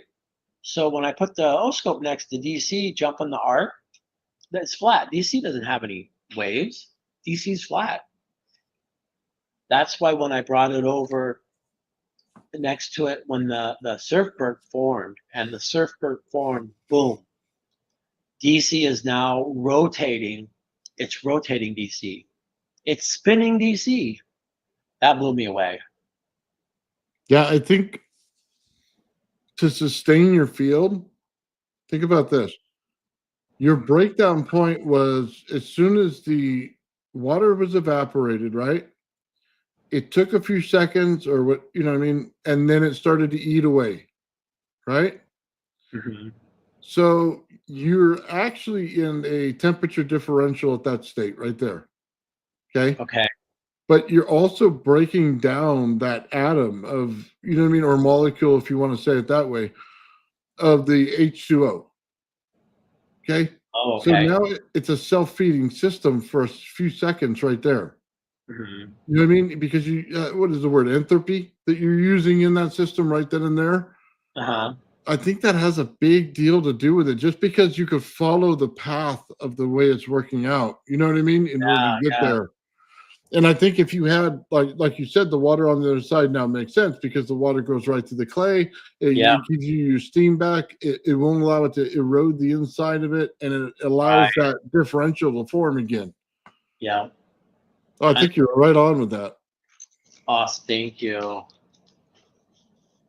Awesome. I shouldn't have mixed electrodes with this because electrodes, I did a lot of good stuff that I couldn't share. We would have been 3 hours.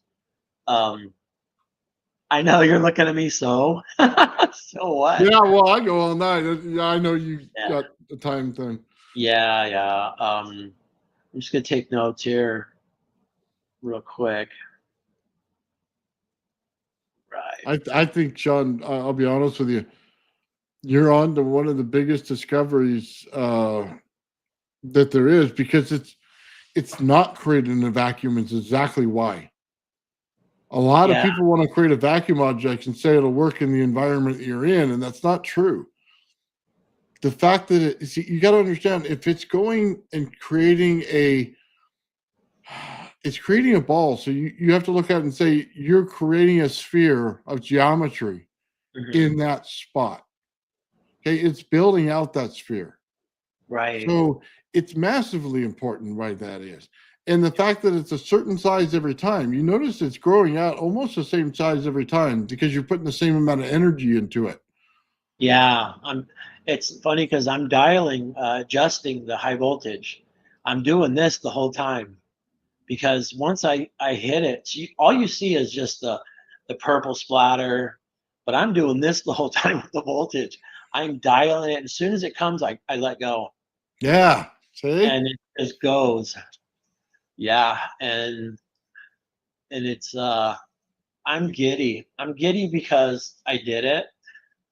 I'm more giddy because Bob Greener says it might be something. Well, I'm even more giddy. You're saying it might be something. Oh, gee, it's more than something. I I don't know that I can express how important this is because everybody's looking for a high voltage field, right? How do you get high voltage in it? How do you sustain the field? How is it working on a self-operating principle? Everybody can say they have it in the air, but until you show it, you know what I mean? That's the difficult part. So you're actually showing it. And it's making its own vacuum. Okay. The reason it's structured the same size is it has its own vacuum on the inside. Oh, interesting. Yeah, you don't need a vacuum. You have it inside. You have your own vacuum created. I mean, that makes sense because if there wasn't a nulls inside, it's like being in the eye of a storm. When you're in the eye of a tornado, you're in the null. You're in the middle. In the calm zone. It's calm, quiet. Um, but it makes sense that it would be hollow. I don't know how I would test for that. Eighth Sinner says measure the strength of the pull distance using a hanging rod with a millimeter indicator needle on top. That should enable you to quantify them better. Mm. Huh. I'm not sure I understand that. See, measure the strength. Is he talking about surf burps? I didn't read the comment. I don't know. Oh, sorry. Sorry, it's in. Not sure. It's okay. I'm not smart enough for your question. My goodness. Can you trickle charge an electric? You already answered that one. Yeah, no, you can't. Sorry. Warcraft. Surf burp. Nice. Funny. Benzene electric in between spiral capacitor plates, Elijah Jabber with a decent build one, you won't need to. Okay. Crypto, I'm here now, brother Gerald. I'll email you about doing a remote presentation. Just reading everything. Hey, I'm just getting business done. I'm looking for questions. No. So I'm curious about this. Okay. Okay. Now that you got a ball in there, is it meshing? Is there a field on the outside and a field on the inside? Is it? So I have. It's a good question. I have. I have a series of tests that I'm going to run to tell you about what it's doing on the inside, but it's really cool. Is it associating? Does it have a magnetic field? So I'm going to put a coil next to it. There you go. I want to see if I can get that rotational effort. Sorry, I had it all listed here. But I had some tests that I'll be performing systematically. So just like you're kind of mentioning, same thing. I think. Okay, you're using high voltage, right? So yeah. you're going to have a magnetic field, and you're going to have like a static field, and it'll be really weak, and you're going to have an oscillating field. Okay, I think that's what's going on here, Shawn. Just, I mean, think about it. Okay, that means that you had like basically a Tesla coil field, and you had an AC flyback or a DC flyback field because you converted to DC, right? So one's magnetic on one side, one's static, okay, which just means it's higher voltage on the top, and then more of a magnetic on the bottom, and you're getting all three weak fields to work together. Just think about that. All three weak fields are working together now. That's important, man. That's holy grail type stuff. I'll have to think on that one. I'm thinking that DC does not have a magnetic field. DC does not have a magnetic field. Are you sure? Only electrostatic field. But because this is DC that's rotating, I'm not sure what I'm going to get from it because it's still DC. You see, I roll the negative of a DC flyback, and I get a magnetic field.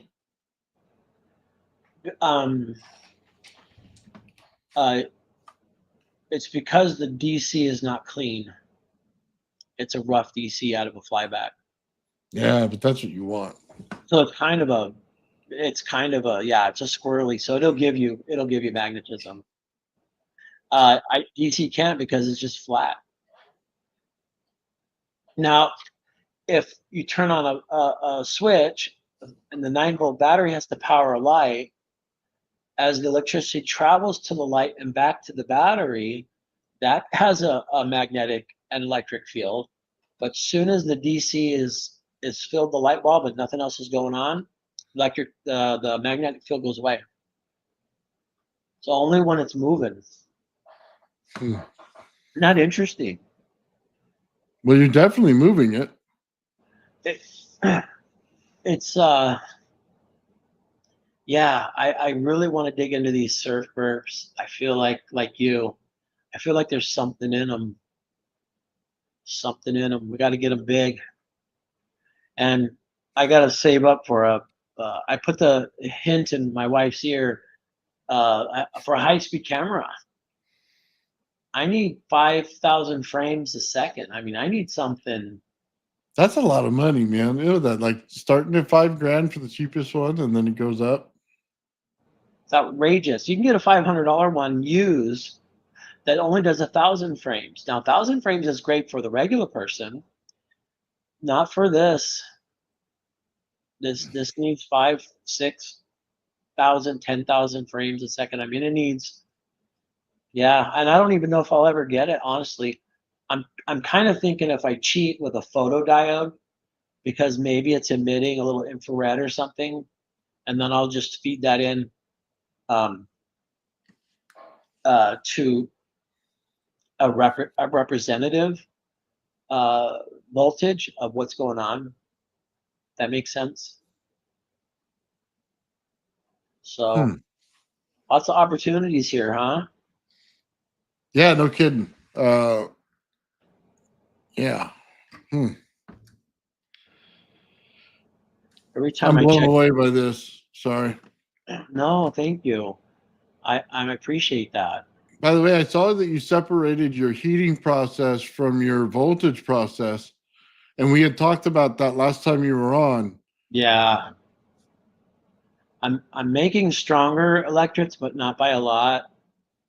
If I can get them heat and charged, they're gonna come out super electrics. I just can't right now. It's so messy and it's so hard. I just was pulling my hair out. I did pick up a convection stove Hmm. that has 500 degrees. It's a cooking stove. It has 500 degrees and it's about as big as my desk, and that's going to give me a lot of working room. And I think I can dial it in and charge and melt electrics together. I think because it gives me a lot of space too. So we'll see. But it is fascinating that you can make electrics only on the cooling side, and it does work. Nice. It's interesting, huh? Yeah. Dude, there's so many interesting experiments going on right now, Shawn. Like, I don't even know how to tell that to people. Like, because you and I do ours, right? And we got that going on. But then we also look at, oh man, why am I blanking? Ian. Ian's got some just wild project going on over Oh, there. I know. It's amazing. It's like, I don't even know how to say it. And then Elijah over here in the comments, he's getting his floor and piping and stuff like that to resonate in his area and getting energy in his rooms and stuff, man. It's wild Wow. what's going on. Yeah, Wow. Papa Bale's onto something too, man. He's got some unity going on over there. I've seen at least that, and I know he's working on the over part. And Wow. then Tim Tron's got an awesome experiment going on. Okay. He usually does the MIGs and stuff. We see that on his channel, but he's doing a little bit of Tesla coil work. So he's got a center coil, and then he's got 3 coils that are going to build out from it, right? Wow. And they're all in a closer vicinity, so they're all going to pick up on the energy of each one and get in this oscillation field. Yeah. Beautiful stuff going on, man. And then Mike's got the experiment where he's sitting there getting the magnets to self-rotate. You know what I mean? And he's trying to get that one going. Bernie created the plasma in the jar. Did you see that one? No, I haven't. He's got like a plasma Evo in the jar inside of his work, man. It's absolutely Wow. mind blowing, man. Wow. So yeah, the whole community, man, is going off right now as far as, you know what I mean, what everybody's doing, man. Yeah, Yeah. it's wild to watch because every time I tune in to another channel, I'm like blown away going, I want to get involved in the experiment. I just have Yeah. so much on my plate already. Like I you, I'm know. going like, I know. Yeah, you have a busy channel, and you run a great channel, and it takes a lot of work to make it all nice like this for people to come in and enjoy. It's a lot of work, a lot more work than people sometimes think that it is. And you've got such wonderful people in the chat. It's all great guys Absolutely. and gal Lulu. I think there's another gal too. Um, yeah. Uh, so Jar Jar says, "Let me coach, Sean." Well, coach, buddy. I'm not sure I'm understanding that. Let's see. Yeah, we got this. That's for sure, man. We got a lot of people. We had someone else sent me this thing for the Tesla coil, and it's a hairpin circuit, and he had a cool effect going on in it. And I'll share the email with you, and I'm going to build that out next week. Okay. So yeah, I'm gonna go over and put it in a spark gap Tesla coil. I haven't done it in a long time, man. It's been over a year, Yeah. and Wow. yeah, I'm gonna rotate this sucker, man, and we're gonna make this thing, and we're gonna do that part, and we're gonna build it out. Can't wait. Society of High Sciences who sent it to me. So Nice. it's going to be a rad project, man. It was just one of those things. Like I'm, for those of you who don't know, man, I'm trying to build up inventory and what I'm doing in my Tesla coils, all this cat bank stuff and CVSs and things like that, right? Yeah. Yeah. And I'm trying to build it out so I can get a store going so that I can start paying for projects to be a lot better looking. You know what I mean? Yeah. Yeah. So to kind of build it out and you know what I mean, see things because all my money goes into the projects that I do. So you know, I wanted to make it look more like Plasma Channel, but have a real high quality experiment. You know what I mean? That Yeah. you and I are working on, or something like that. So, I mean, your garage is looking amazing, though. You've done a lot of good work. I oh, mean, it man. looks professional in the back, compared to when you started. I Oh yeah, mean, my white garage door. I finally got over there and painted it. that's right. That's Let me right. see. Yeah. I might Oh, have a picture of that. Oh man. good. Jabber says, Sean, you're inspiring. Thank you, Jabber. I always like to read the compliments to me. Just kidding. Uh, I'd see Cracks me Young up, says, buddy. thanks. Simple Man Jurisdiction says, oh, not that's a different conversation. Let's see. People type faster than I can read. Crypto says, we are a community that's changing the world. Amen, brother. Oh, absolutely, we are. Right. Oh, here I'll show it real quick. This is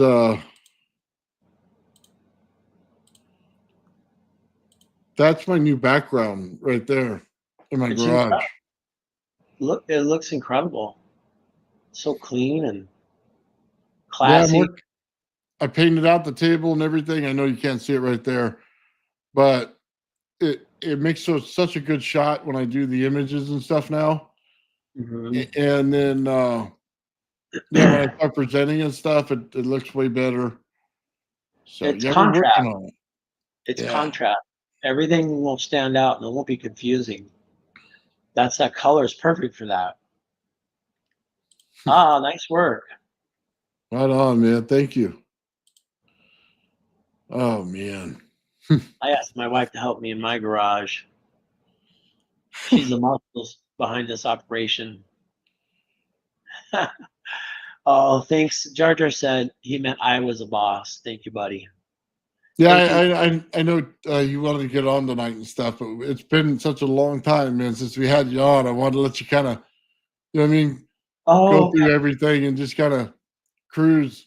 yeah. Thank you. Oh, man, I could have gone 2 hours. I didn't want you guys to fall asleep. Oh, dude, nobody's gonna fall asleep. They'd be stuck to the screen for hours. Okay, I Oh, mean, so you nice. kind of teased us a little bit. I love it. So 3 times in your whole presentation, I love it. You go, all right, we're gonna do this pot experiment, right? So we're looking at the pot, and then oh, by the way, we're doing electrics, and then oh, by the way, we're back to the pot experiment. We're like, yeah, okay, and then, oh, we're doing some more electrics. But by the way, the third time we got it. I love that, dude. I don't think he meant it that way, but it was No, I absolutely did. amazing. I was feeling horrible. I'm like, what did I do? I spent hours organizing that. Oh, thank you, Dope. Thank you, Joe. Oh, Chris, Crypto, thank you. You guys are too nice. I can't wait Oh, for the. Maybe we should have another one with. Well, I'll present this with all my new tests, and keeps the attention. Oh, thank you. And maybe have Dope on that time since he's an Evo expert. yeah. He loves it, man. Like when we have him look at it, we'll just get the pictures, like take a picture, a screenshot of it, Uh huh. and we'll send it to him. He'll blow it up and do some work with the camera stuff. You know what I mean? Because Oh, he knows how to do all that stuff, and he'll get it a little cleaner. You know what I mean? Little more in detail, and see what exactly, with the pixels you have, what we can get done. awesome. So, hey, Joe, did you hear that? Can you reach out to me over Facebook Messenger, and I'll take some real close-ups of what you want me to do and get you some nice photos. I'd love to see his analysis. Yeah. Well, he's real good with the camera, man. Trust me. He knows what he's doing. So As an artistic guy. yeah. Oh yeah, dude. Have you seen his paintings? Oh, in the back I've seen. Yeah. Oh, yeah. Nice. Oh no. Let him send you some other ones, man, because that man has talent. Okay. I feel like I feel like I could draw a little bit, but it Uh-huh. feels like painting by numbers when I do it compared to what he's doing. Yeah. Okay. Oh, wow. Oh yeah, the different levels. Nice. Very nice. So Gerald says NDAs are for a-holes.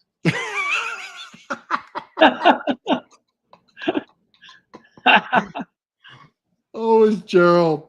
Elijah says, I felt that. Thank you, Papa Oh, Bear. Thank you, Darren. I can't believe you read that.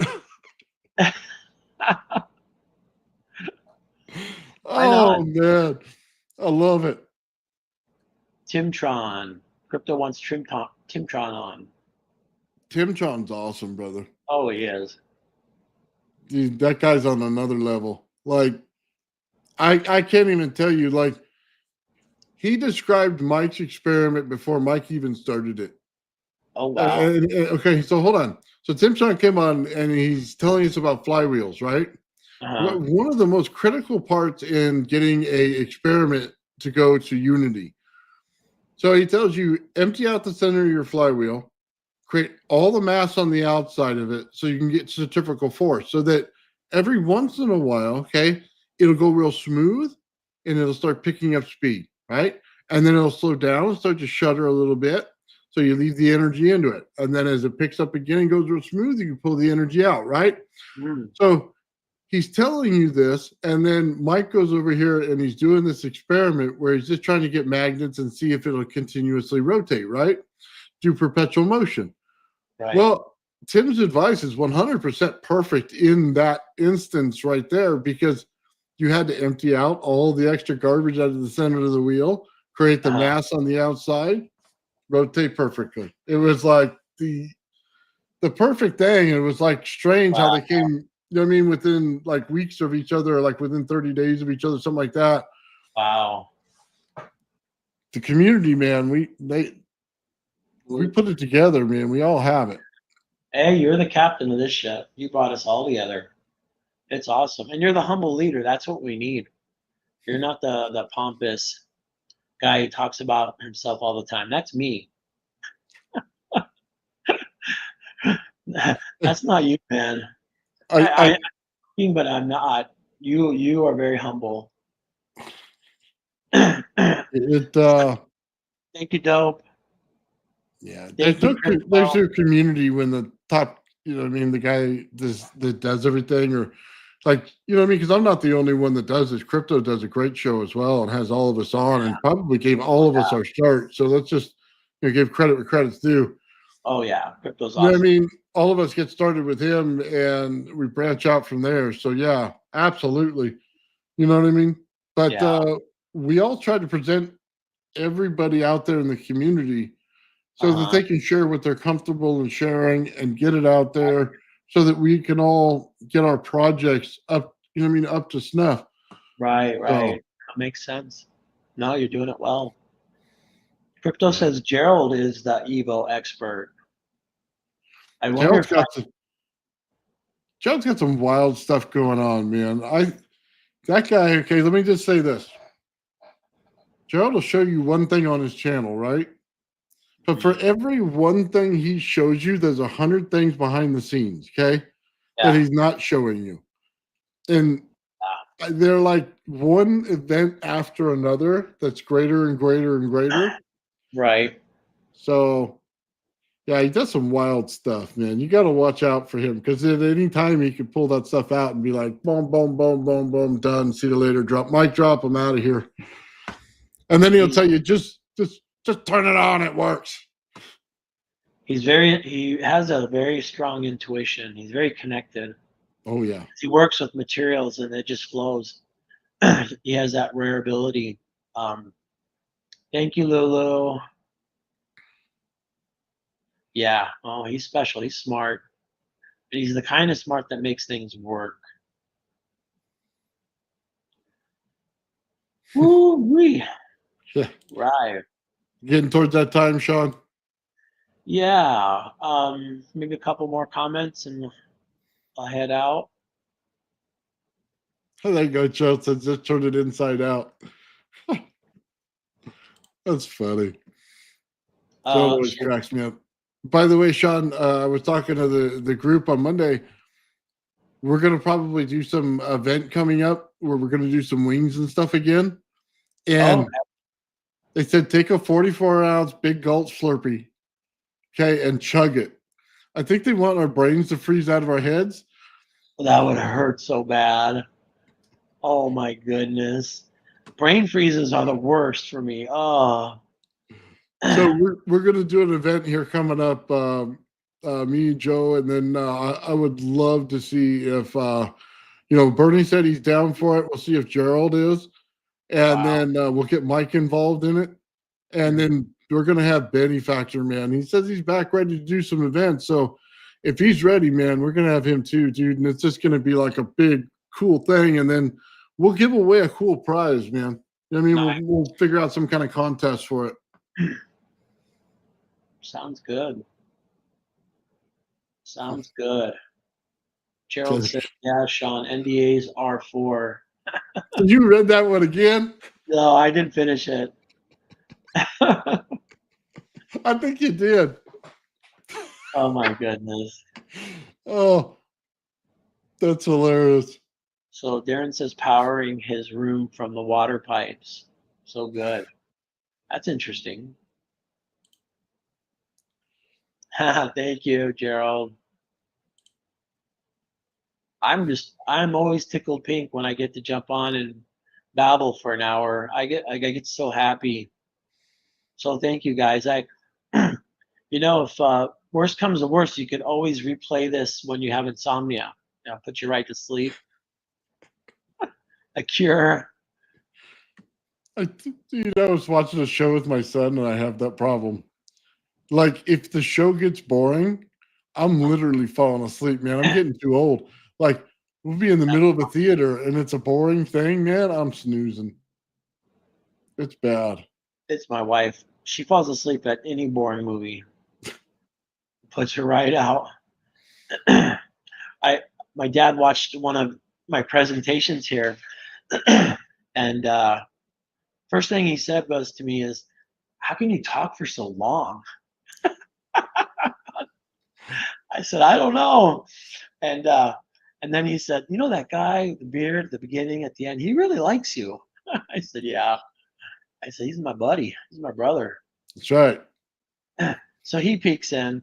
He wants to watch all of them, but I send them most.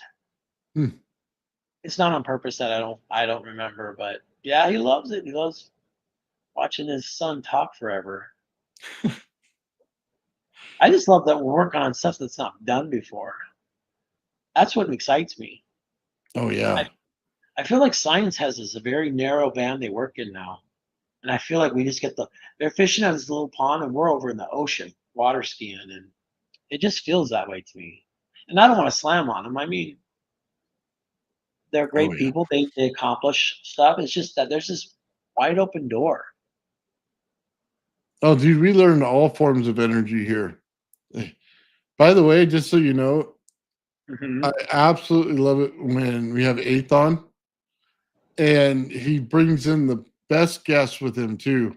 I don't know if you ever catch those shows, man, but it's wild how energy works and things and how they build out, and you know what I mean?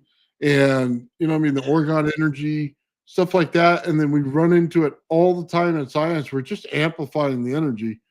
So and then Liz comes on, man, and tells us about Atlantis and all the things that they had back then and resonance. And then here's what I think we're doing: we're repeating the pattern that they did before, and Okay.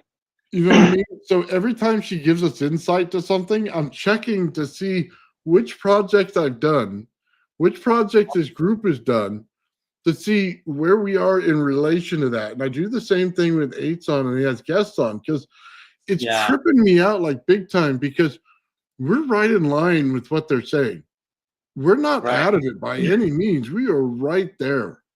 And that's, dude, it's the biggest head trip. That's what got me. I just subscribed to 8 Center. I don't know why I wasn't. Um, yeah. I've asked AI that I've just learned how to use 2 weeks ago. Is what we're doing? Are people out there doing what we're doing?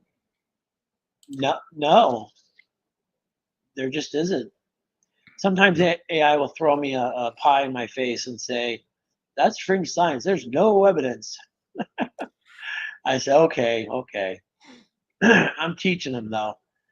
I can't believe I've gone this my whole life without AI. I can't believe it. Seriously. Uh, Ian's like, "Why aren't you using it?" I don't know. So I tried a free version. In 10 minutes, I ordered the whole year subscription. Did you really? Oh yeah, I'm training it to be my assistant.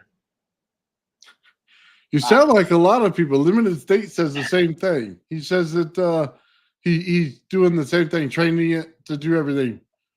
yeah, when I was when I was a database engineer, I moved to database management. They promoted me, but my guys were in Germany and India, South America, and they said that I had to train them, hire train them, but I wasn't there.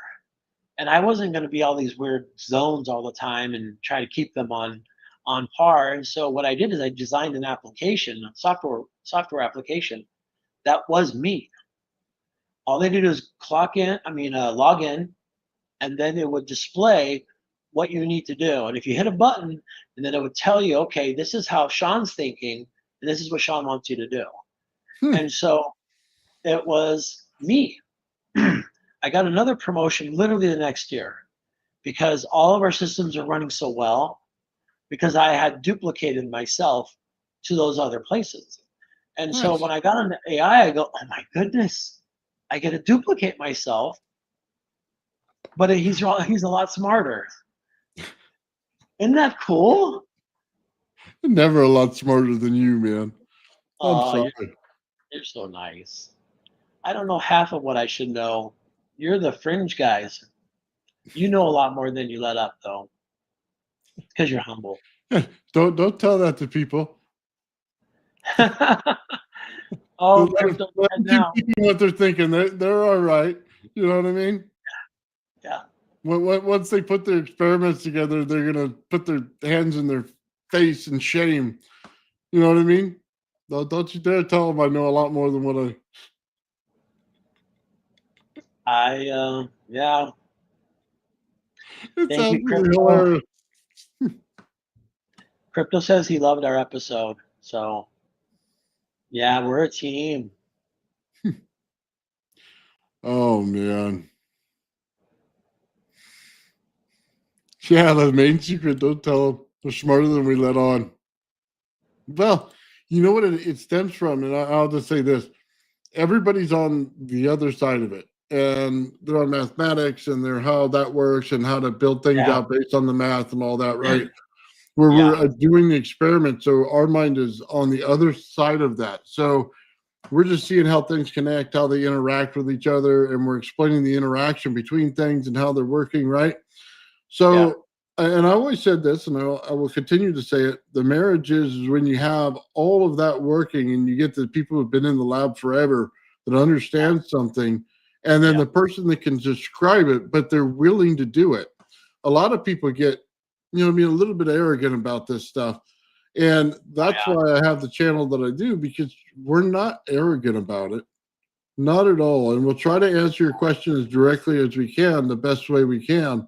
Right. And I have zero problems working with anybody, man. I'll do it all day. I think that's what it takes, because you're going to need everything defined that you're doing in a way that I personally can't do. People can tell you hard things and you have thick skin. You you've probably heard it all in the comments, having a channel this long already, so probably nothing phases you.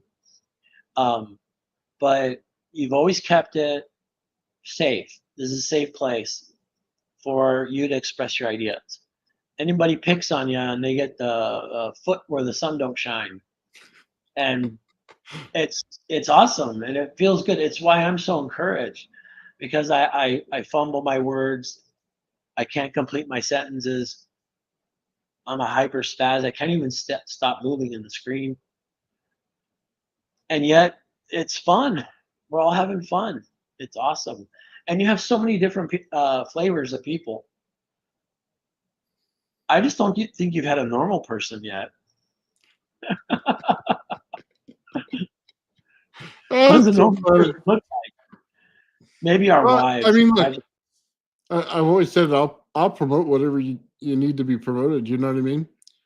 Like Yeah. I'll say it this, and I'll just throw this out there. Okay, we had Heliarch's channel on here, and Tim Chon came on with his channel, and those two guys are awesome. If you ever wanted to learn something about the Meg, let me just tell you this right now. Go over to them, get on their Patreon, and they do one-on-one counseling. So they'll Wow. they'll they'll like you're in your project, you're working on it, they'll find out where you are, and they'll do one-on-one with you and get you Wow. through the next couple steps. You know what I mean? They'll make you think about it, make you earn a little bit, but they're good. Yeah. How many people have you ever known to do that, Shawn? Not many. Um, yeah, that's amazing. They I have mean, bandwidth. They're smart and they have big hearts. yeah. It's the big heart that counts, really. Yeah, I thought it blew my mind when I heard that, because like we're all And, busy, right? To take the time yeah. out, you know what I mean? Hey, it cost you a few bucks, right? But dude, I spent more money in experiments that blew up in my face than I would have spent just learning the right thing the first time. You know what I mean? Yeah. So yeah, it totally blew my mind, man. And I always give them a shout out for that, because they're really humble people. Yeah. You know what I mean? Clint and Tim they are uh, so humble. You So can always tell a humble person because they listen. They have active listening skills. If you breed a person that doesn't have active listening, then they're not humble. They're not humble. yeah. I'm losing my voice, my friend. Uh, I'm tickled pink. I had a blast with you guys. I can't wait to share Surf Burps version 2 next week. I've only had 2-3 days with it, so um, I hope I can do something with it that'll impress you guys. And I hope you guys learn something. And if you guys are interested in electrics or doing surf burps, um, message me on Facebook, and I'm glad to help. So, all right, take care, guys. Um, love y'all. Thank you, Captain, sir. Yeah. Oh, real quick before we take off, I just want to let everybody know, um, and I showed this to Shawn earlier. The all the cap banks are ready. The ZVS is ready. If you don't mind, Shawn, I'd like to show you that before we take off real quick if that's okay with you. Yes, please. Oh, you got to see this. It's awesome. You have to see this.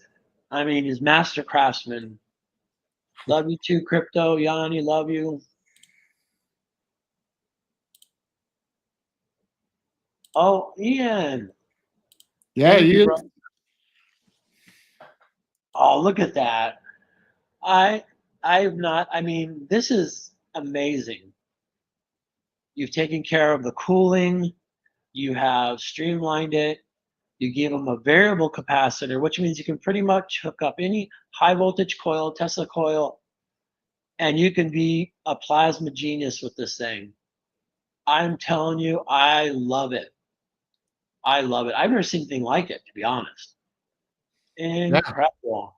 it's simplified, isn't it? Like you need that little bit of cooling for the MOSFETs there, which Yep. is perfect for those little fans. I turned on the energy around it, has no problems. You know what I mean with the Yep. frequency or anything. Yep. We switched the cap bank, man. All on, all off. You know what I mean? Went through the whole thing, showed how the adjustments work, Yep. and I Incredible. yeah, I even gave it. There's a plate on the bottom there where everything sits inside of it, man. And it screws down to it, so that you're able to maneuver. Move this thing as one unit, not take every little piece that you have, and you can Yeah. wire it together. So It's so good. I'm telling you. It is so good. And you should need to do those little how-to videos. I'm going to plug in this coil. I'm going to flip this little switch. Boom. And oh, there's a little bigger coil over here. I mean, it'll sell like hotcakes, to be honest. I guarantee it. so Guarantee it. this when you do the AC, Sean, you should tell them how easy that cap bank is just to make your AC work. Remember what I did the first time? I was doing it for days. The clip with a coil instead of the cap bank. Is that what you're talking about? Yeah. As you flip the switches, how you get perfect resonance right away. Perfect. That is huge. When I was running my Tesla coils, I used Ian's awesome cap banks he made me. I still use them. But yeah, I mean, I do not have the skills to create a cap bank. No way. No way. I'm only good at prototypes. I'm not good at good, clean builds.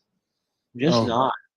we got to give all the props in the world to Ian because once I replicated what he was doing, just all the gratitude in the world for him making those cap banks for us, man. Because Oh, I'm in the debt. time it took, wow. I'm in debt to Ian. He is so generous, selfless. You know, if somebody had the desire to make 100 cap banks, they would sell within the day. There's no way those aren't being sold. Everybody wants a variable capacitor. If you go on the internet, you can get a variable capacitor that is as high as one picohenry.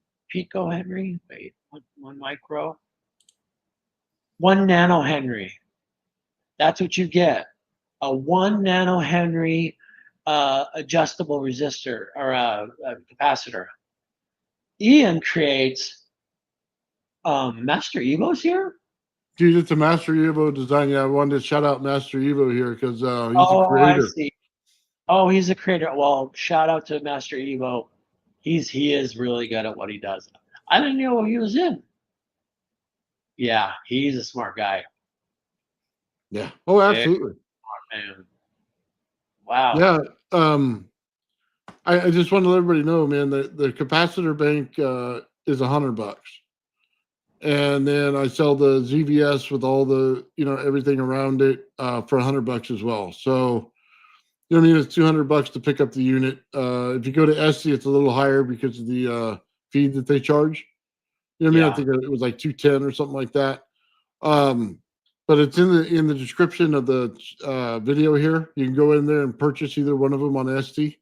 Or you can go direct to me. You know what I mean? Save $10 if you want. But it's all in Vimo. Or you can just use your credit card on the other one, whatever's easier for you. I also do a deal with the Tesla coil, man. So, you know what I mean? I'll drop $40 off of it if you buy the Tesla coil with it, and it's usually about $200 the Tesla coil. So you get everything in a package deal. You know what I mean? And then I'll hook you up for the PMP for 80 on that as well, if you want to do that. I know it's a lot, so I try to drop the price so that people can get whatever they want. You know what I mean? Yeah. So Don't drop it too low because the economy is not bad and your stuff's worth a lot. Trust me. yeah, I know, but I take care of people, man. It's like a package deal. They purchase everything. You know what I mean? They get what they need. It all depends on your setup, man. Because some people love the PMP because the thing is a monster circuit. Some Yeah. people want the ZVS for fine tuning. You know what I mean? Right. Different purposes. So I just Different. wanted to say that before we took off, man, because you guys saw the how it looked, man, and I'm just like over the moon on, you know what I mean, how this thing looks. And I just got to show you this one more, and I swear this Oh, is the end, nice. Shawn. Okay. It's because I absolutely love the silver in there, and oh man, I pushed the wrong button. Thank you, Shujin. Thank you, Elijah Tack. Look at Yeah, that. look at the silver in there, man. Crazy. Wow. Is that the filament, the silver filament Yeah, printer? it's beautiful, isn't it? It looks amazing. Wow. You should print 3 different ones, brass, silver, and gold. Oh, you And go. each one has a little bit extra. I'm just kidding. No, it is perfect. Perfect, Yeah. perfect. Right on, Uh-oh. guys. All right. So we're Yes. gonna take off now because sorry, Shawn, for I kept you a little extra. I just want to get that out because you know how hard it is to create this stuff and how much work it takes to even understand enough to put it all together and resell it as a package deal, man. And this Oh, is, by the way, the coil that Shawn and I came up with together. All the work that I did, it may say my name on it, but it's Shawn and I's. So thank you for that. You're the captain of the ship, and your leadership has been so good. It really thank you. has. Really has. And then when I ever talk with one of these guys, all they do is brag about you. So just so you know, everybody thinks real highly of you, and it's well deserved. Much love, guys. All right, Take guys. care. I will see you, God willing, hopefully next Wednesday. Right on, guys. Have a great night. Thank you very much, man. Bye. Thank you, Shawn. Thank you. The old man Bill. The old man Bill. The old man Bill. The old man Bill. The old man builds is broken in the head. People not seeing reality has put him in the red. Where conscious and spirituality been stricken from the norm and replaced with the ignorance of basic magnetic form. The geometry of God keeps running through his head. That's what makes old man builds broken in the head. The old man builds. The old man builds. Spheres of destiny are spinning in his mind, making him travel back and forth in time, battling the establishment for just a little recognition. Has him forcing the world to understand his premonition. That world will have all the technology in the end, even if it means his life will fail to extend. The old man builds. The old man builds. The old man builds. The old man builds. Fears of destiny are spinning in his mind, making him travel back and forth in time, battling the establishment for just a little recognition. Has him forcing the world to understand his premonition. That world will have all the technology in the end, even if it means his life will fail to extend. The old man builds. The old man builds. The old man builds. The old man builds.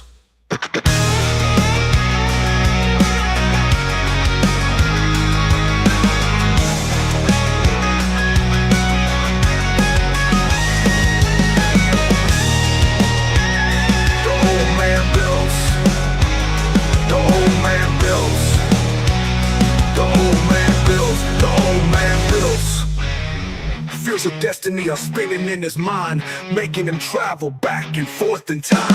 battling the establishment for just a little recognition, has him forcing the world to understand his premonition. That world will have all the technology in the end, even if it means his life will fail to extend. The old man builds